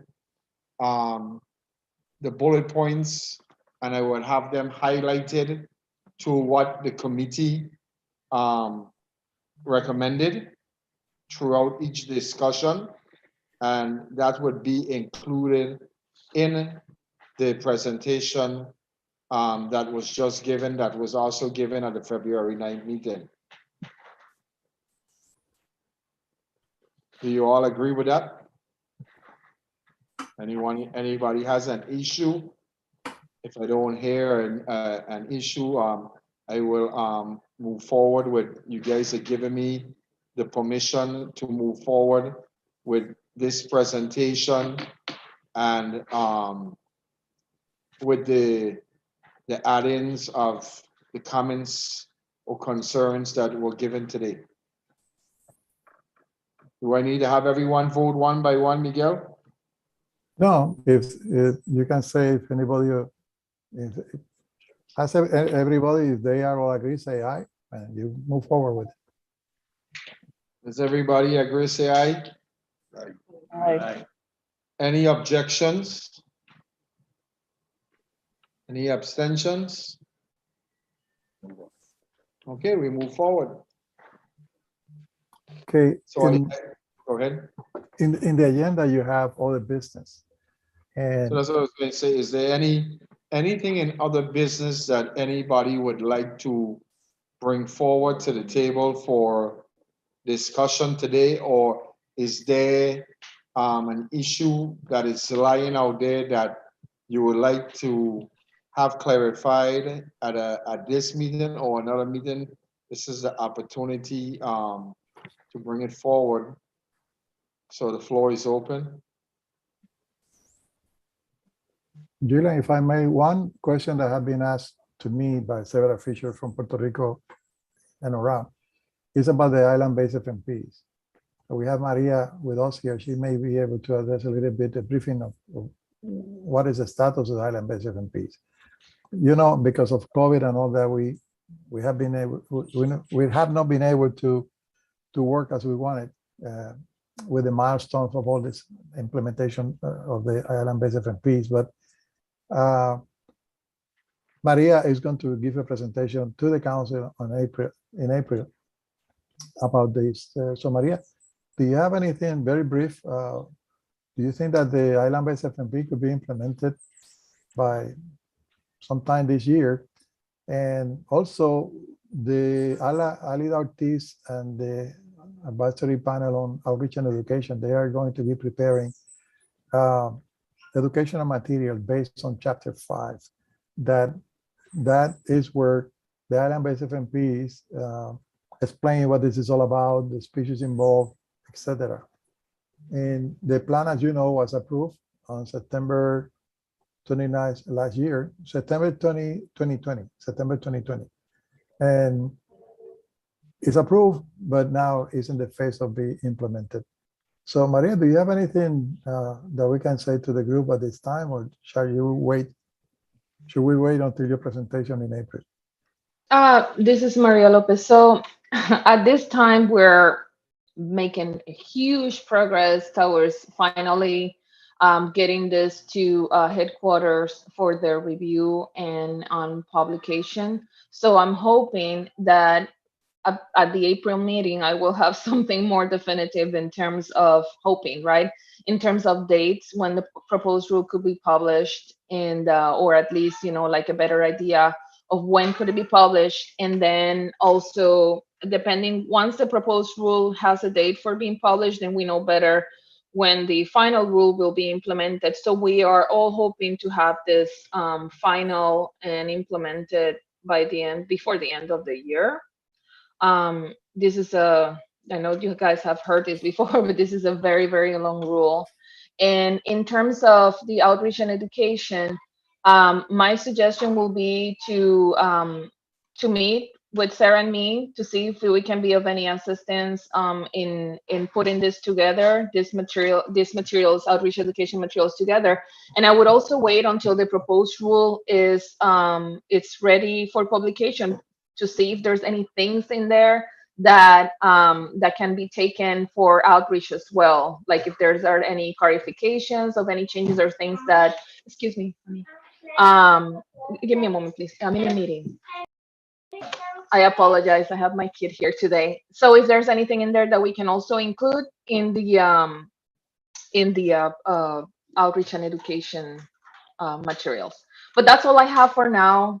I wish I had, you know, more concrete information at this point, but I don't. But again, I'm hoping that by the April meeting I will have something else. Okay, Maria, can you briefly walk us through the process? Once the plan was approved in 2020, just the steps. What are the steps that we take? So people will understand why this takes some time and why it's so important that we do the right thing at every step. Can you walk us very briefly, you know, 1, 2, 3 steps that we need to take every time that the plan is approved? Yeah, so once the FMPs or an amendment is ready, meaning that, you know, the council look at it, you know, you guys selected preferred alternatives, there are no additional changes, and the council votes to submit the FMP or the amendment to the Secretary of Commerce for approval. Then basically NOAA Fisheries takes over, because this is the process now where the proposed rule, which is all the things that are going to be codified, meaning that are going to be in the federal regulations, they need to be prepared, and there is a process for that. If you have ever seen a proposed rule, it has a preamble, and the preamble is where all of the changes and all the things that are going that rule is going to be implementing are explained. This is what we're doing, this is what we had before, and this is what it's going to be changed.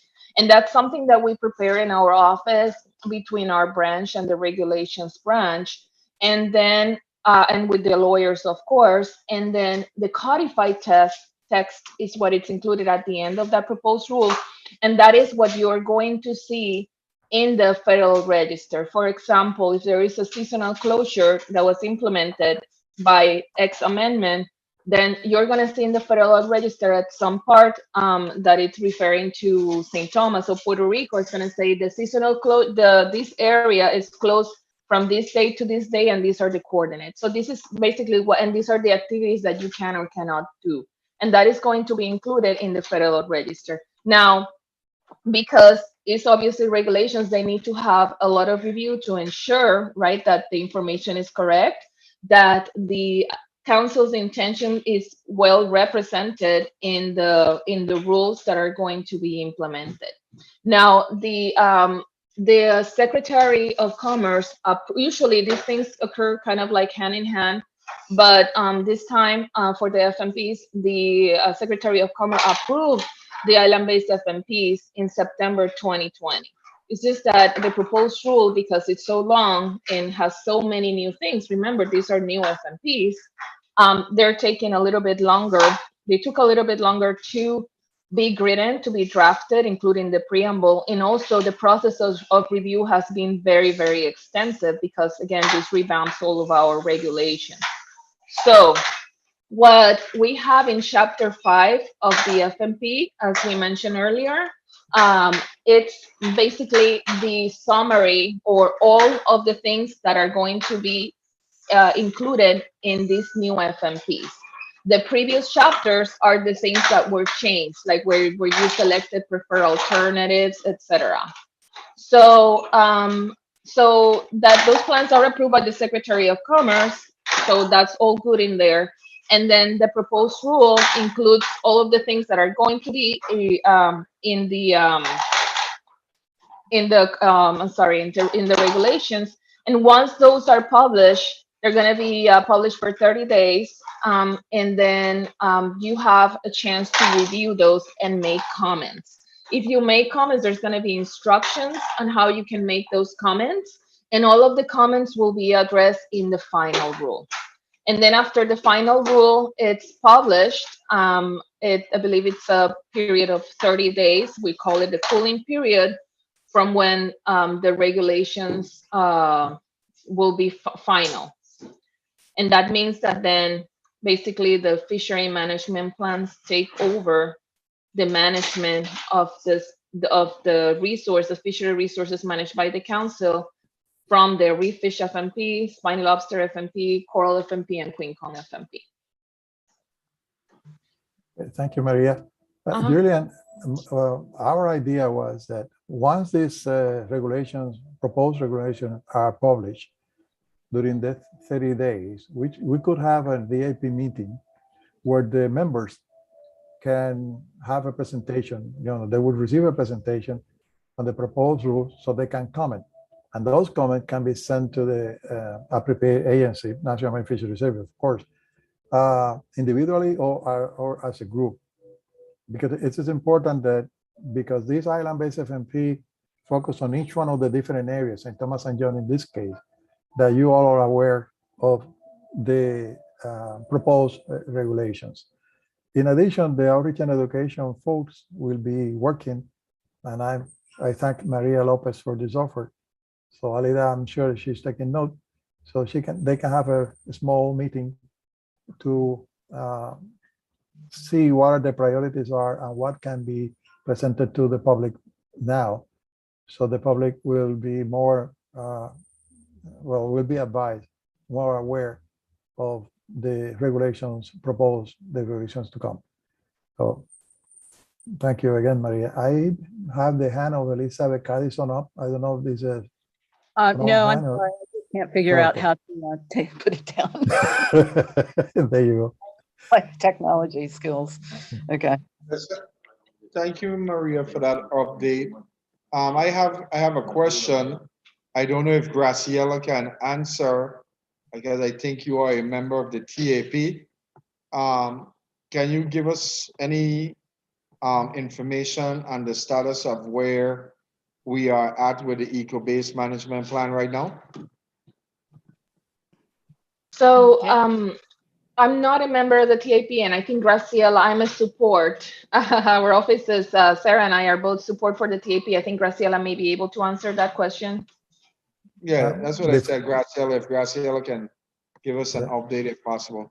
And Graciela, just for the record, because this came, the island-based FMP are going to be mindful of all the ecological aspects of managing the fishery. The fishery ecosystem plan, which is mostly a source document, will contain all the information that are needed to include in the island-based FMPs. And then at this recent meeting, the TAP was created to look at the models that we have available. And these models that we have available will be used in this exercise. That probably will happen next year. So I just want to give that a bit of introduction so Graciela can give us a very brief presentation, or not presentation, but comments of what transpired at the last meeting and what are the next steps for the council regarding the ecosystem-based management. So thank you, Mr. Chair and Miguel. So one of the things that the TAP, the Technical Advisory Panel, is doing is that we had a number of presentations from groups of people who've been collecting information or have data that it's important to the development or actually the melding of the ecosystem conceptual models. So your models, the DAP St. Thomas model, was presented at the meeting alongside with many others that have been developed from stakeholder meetings that we've hosted, that LendFest has been hosting, to gather more information on how people perceive the ecosystem. In addition to that, there was big discussion about the gathering of the data and the ability of the different members to host all of that data. And this is where things like Caricus come in, because once you have all these databases, you want to see how they all impact the ecosystem. So we also had presentations by the Southeast Fishery Science Center on specifically one topic that is very pertinent to what we've been talking about, and that is there is an inventory of all the projects that are being conducted or have been conducted in the U.S. Caribbean.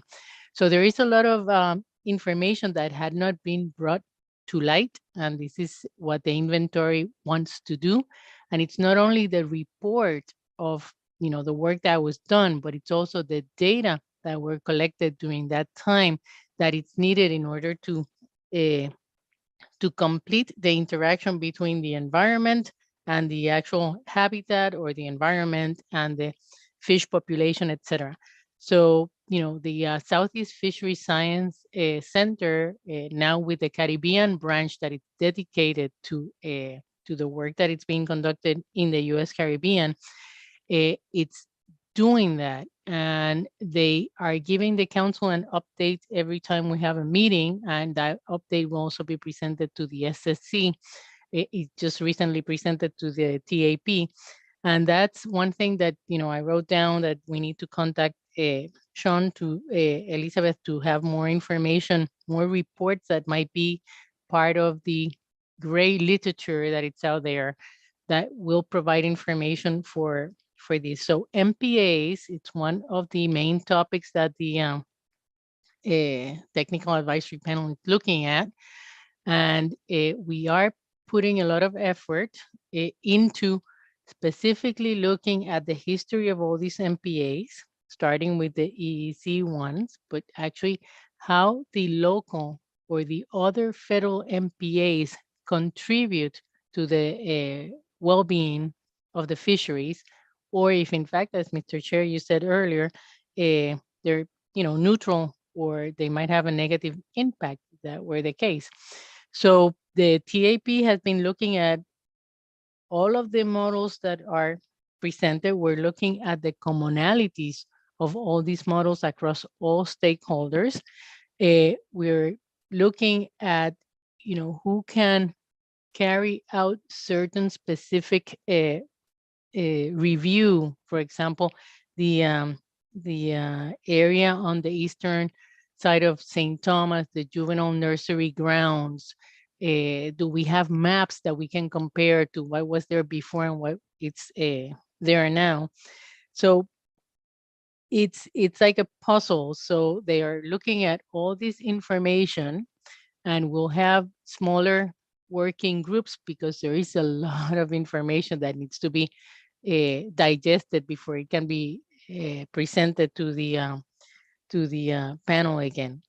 We are getting a lot of information from the DPNR because we had talked about what you raised at this meeting today, the permitting that it's available in the USVI, and the information that people are supposed to give you once they completed those permits. So when we bring all this information together, it should be, excuse me, to look at the impact of, excuse me, of, for example, if we've had any boating activity, dumping grounds, all the chemicals that go into the water, do we have the data that we can look at that information? And do we have the map or the information on the juveniles that were impacted by that dumping? And that it's, at the stage that we are at right now. One thing that we need to clarify, if I may, Graciela, is that people tend to confuse the TAP with the SSC.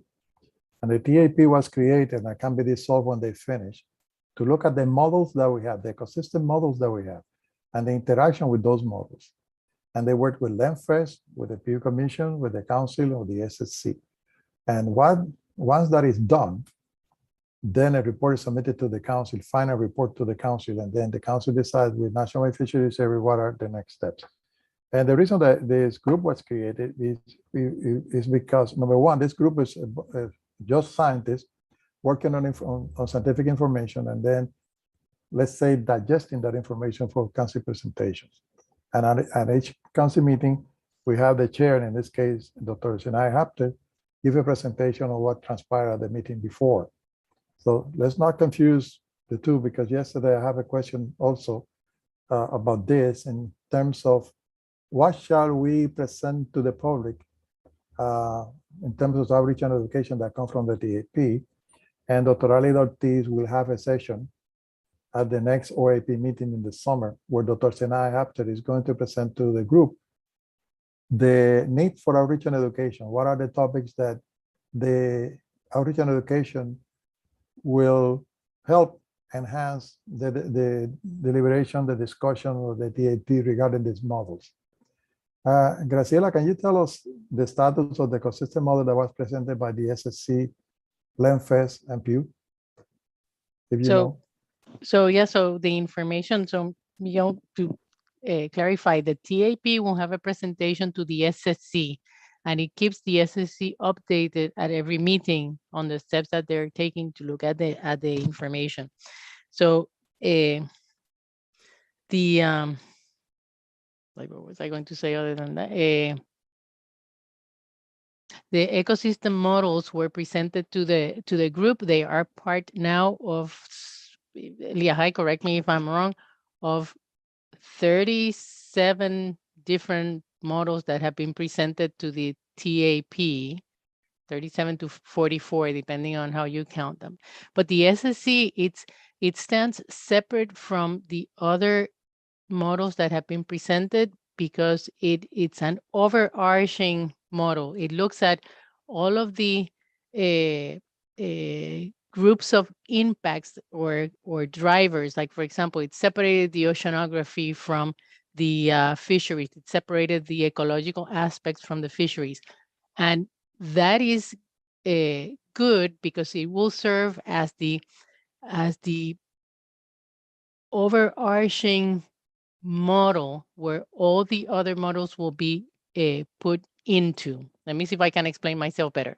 So the DAPs presented their model to the council, and that model showed that there are a number of indicators that are very high in the perception of the stakeholders that impact the fisheries in the St. Thomas, St. John district. That information is very specific to your area, and therefore it should be only used for the area. But the indicators, for example, pollution, the lithium batteries, etc., that were part of that process might also be important for other areas. So the step where we're at right now, it's comparing the main indicators across all of the ecosystem models that have been presented. And then for each of those indicators, what information do we have that actually allows you to objectively look at what the impact of that indicator is on the fishery? For example, the USGS that you've mentioned today that looks at the dumping in one of the MPAs, is there actual values that we can look at that it dumps so many gallons of pollutants into the water per day? If that is a cumulative impact of so many days over the years and so many years since that MPA has been in place, what is the impact on the changes in the seagrasses, the changes in sedimentation? Do we have that information that we can put into numbers and then see how that impact the number of juveniles that might have been that had to relocate or recruit somewhere else because they don't have that habitat anymore? So these are the things. And when we speak about data, we're talking about data that might be continuous over a number of, a long-term series, or data that are gappy. That also has, that means that it's been collected 1 year and nothing happened for the next 10 years. And then it was collected again, and then 2 years passed and then collected again. So all that right now, it's what it's being assessed by the TAP. So the next meeting that we're hosting of the TAP, would actually have some of these interactions that we can look at and see how one driver impacts one of the components. The Science Center is just finishing the ecosystem status report. That it's also an essential part of what the FEP will contain. And that the deadline for that, it's sometime between August and December this year. And all that information would also be included in the fishery ecosystem plan. Graciela, yes? When do you think the TAP can have, let's say, an update presentation to the DAPs? We can dedicate, for example, one day or half a day, so you and the chair can give a presentation to the members of the DAPs to the status of the things that they're doing and possible contributions in the future of the members of the groups. Okay, so they just went over the timeline that they're going to present to the council, and because of the things that happened in 2020 and 2021, things are being pushed farther into 2023. But the ESR, which should be extremely important to be presented to the DAPs, should be ready by August. And that would be Kelly Montanero from the Southeast Fisheries and Science Center, and then the TAP and the LENFES group, because we are working very closely together with anyone else who's doing ECM so that we don't duplicate efforts. And on the contrary, we increase the amount of information that we can put into it. So sometime between the August and the December meeting, we should be hosting an update for the DAP from the TAP, from the Technical Advisory Panel. So we'll say that the second half of this year, we can plan to have a special meeting to discuss this with the DAPs. Yes. Okay. I also love your term GAPI. Julian, any question for Graciela? Well, I don't have any questions. I am glad for that clarification. I think if we're gonna, I think this is a great opportunity for this presentation later on in the year.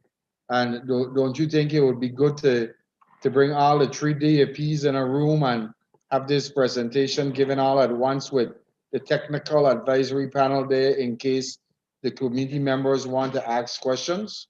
Precisely, I was thinking about it. And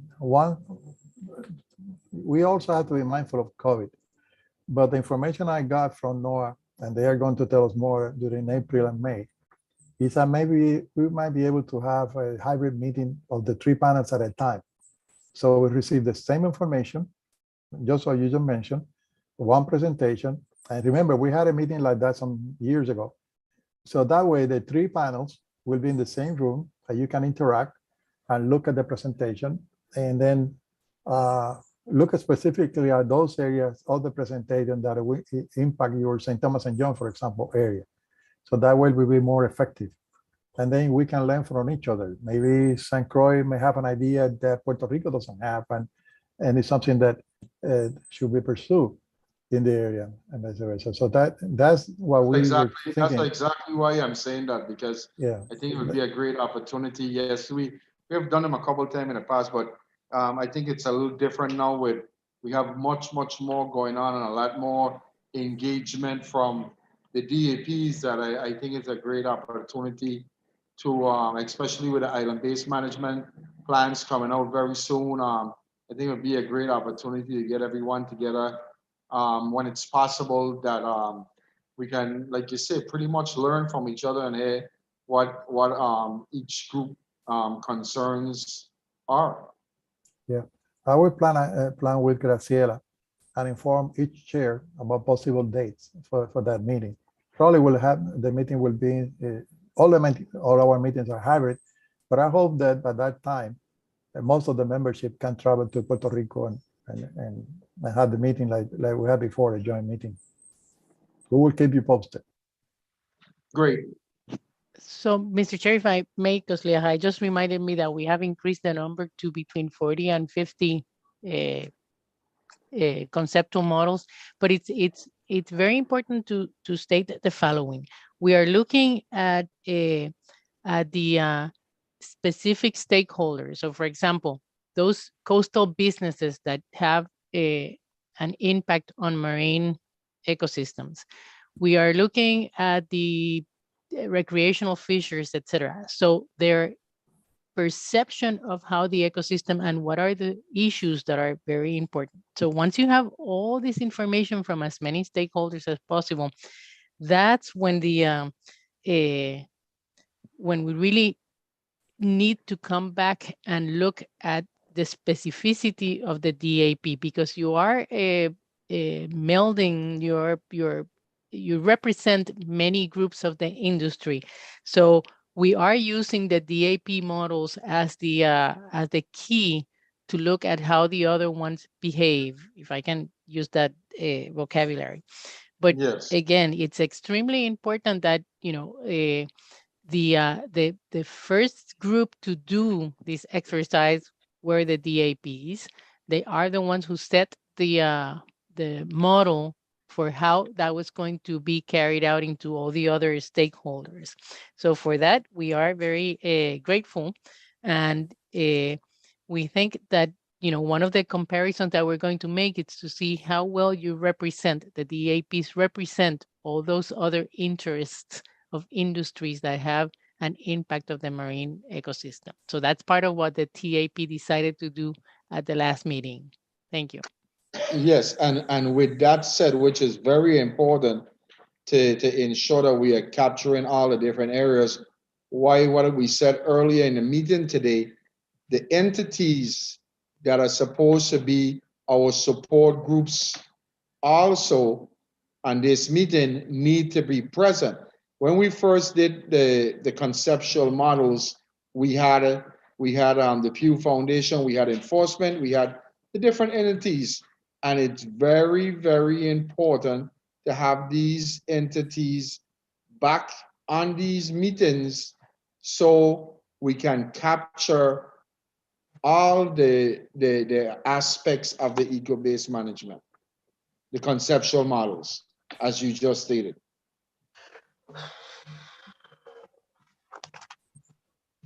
So I'll make sure they include that in my report. One last thing, Mr. Chair, if I may. Yes, go right ahead. So, and I think that Miguel already mentioned this, but I want to make sure that that it's also part of your report. We are keeping track of the outreach and education material that needs to be produced in order for people to understand or continue to understand or look at the at things that they never thought really had an impact on the marine ecosystem. So it's not only the ecosystem status report that it's creating a web page, a dashboard, something for the public to look at, but it's also the outreach and education group of the council that it's involved, and Alida, as part of the TAP, has been providing input into the TAP, and the TAP has provided input into the outreach and education advisory panel, so that everyone it's moving in the forward direction at the same time. Thank you.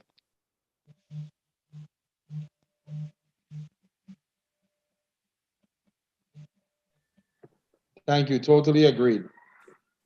Anyone else have any comments, suggestions on the other business? We're open. This is your opportunity to bring any concerns or issues you may have. Yeah, if you allow me, Alida. Yes, I think what Graciela said is very, very important, because we have, at least from my perspective of outreach and education, I rather listen first to the stakeholders that are going to be impacted positively or negatively from the regulations, especially around these protected areas, about the fishery ecosystem plan, all this, and then take that information to the scientific materials that are given to us, that it's being discussed in many other levels. So it is important that we keep outreach and education present in all of these aspects. So I'm happy to hear that. Yeah, Alida, can you tell us a little bit about the agenda for the meeting in the summer that you are going to include this presentation from the DAP and so forth? Yes, sure, I can. After the meeting that we had last week of the TAP group, we decided, or we were requested to have a joint meeting with persons from the TAP with the entire Outreach and Education Advisory Panel, not just me and the director of any of these committees. And they are going to present what Graciela has been describing now to the Outreach and Education Advisory Panel. Yes, in the meeting we said it was going to be in July. And then we will, they will see what possibilities, what potential do we have in outreach and education to cover the needs for each one of the topics that you have been discussing today. So we will have that meeting on July, and it will be only to discuss how to put together outreach and education and especially the models, the ecosystem models that are being developed by the FEP. Yeah, and it's not a joint meeting, it's a presentation by the chair and Graciela on Yes. what are the needs of outreach and education. Yes. Because I concur with Dr. Ale Ortiz that outreach and education is something that people have some aftermath thinking. And we believe it is important that we keep everybody informed at all stages of what is happening. So the more we inform the public, the better product we get at the end of any action, local or federal, regarding management of marine resources. So also at that time, after that meeting, we are going to report the outcome of that meeting, the August meeting. So I encourage the members to at least listen to that particular time of the agenda where Dr. Ali Ortiz is going to present, usually at the second day of the meeting, the products that are going to be recommended to the council regarding ecosystem-based management and the tools that we can use for outreach and education. For example, this meeting is being broadcast using our YouTube channel. And Christina is telling us that more people are being engaged on this discussion because they have access now. So all this will be discussed at the July meeting and will be presented to the council in August 11, 12. And probably the 12th is the day where Dr. Ali Ortiz is going to give her presentation.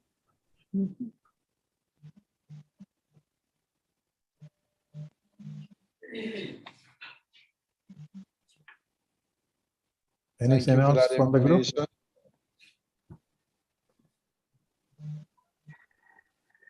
I don't have anything else. I don't know if anyone else have any more questions or concerns.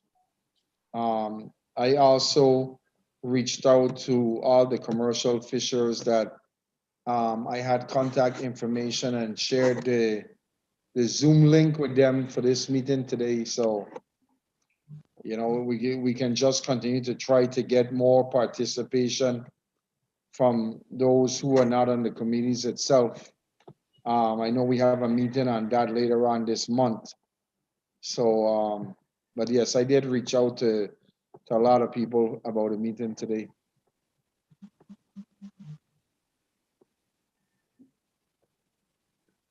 And if I don't hear anyone else with any more items, I guess I will entertain a motion or entertain someone to say the meeting is adjourned. Mr. Chairman, I will send a note to Nicole Grill, copy to you, that we are closing the meeting today. And then whatever information she gets from the APC, I will send it to everybody. And then we are going to send an invitation to the appropriate person in Virgin Islands to give a presentation, actually within your report, but following your report, a presentation of the area of particular concern topic. So That's all we need to do at this time. Okay, with that said, I want to thank everyone for joining the meeting today. I was glad to see that I had my full committee present, and we were able to discuss the marine protected areas and other issues under other business. And I look forward to us meeting again very soon, and to all the presenters and all the council staff and Miguel and the other people present at the meeting. I'd like to say thank you for joining us today, and look forward for more interaction here in the very near future. So everyone have a good afternoon. So Thank just you. say that. Thank you, Mr. Chair. Mr. Chairman, just for the record, the date and the Yes. time. Date Yes, and time do you adjourn? I'm going to adjourn the meeting at 11:25 a.m. March 22nd, 2022. Thank you very much.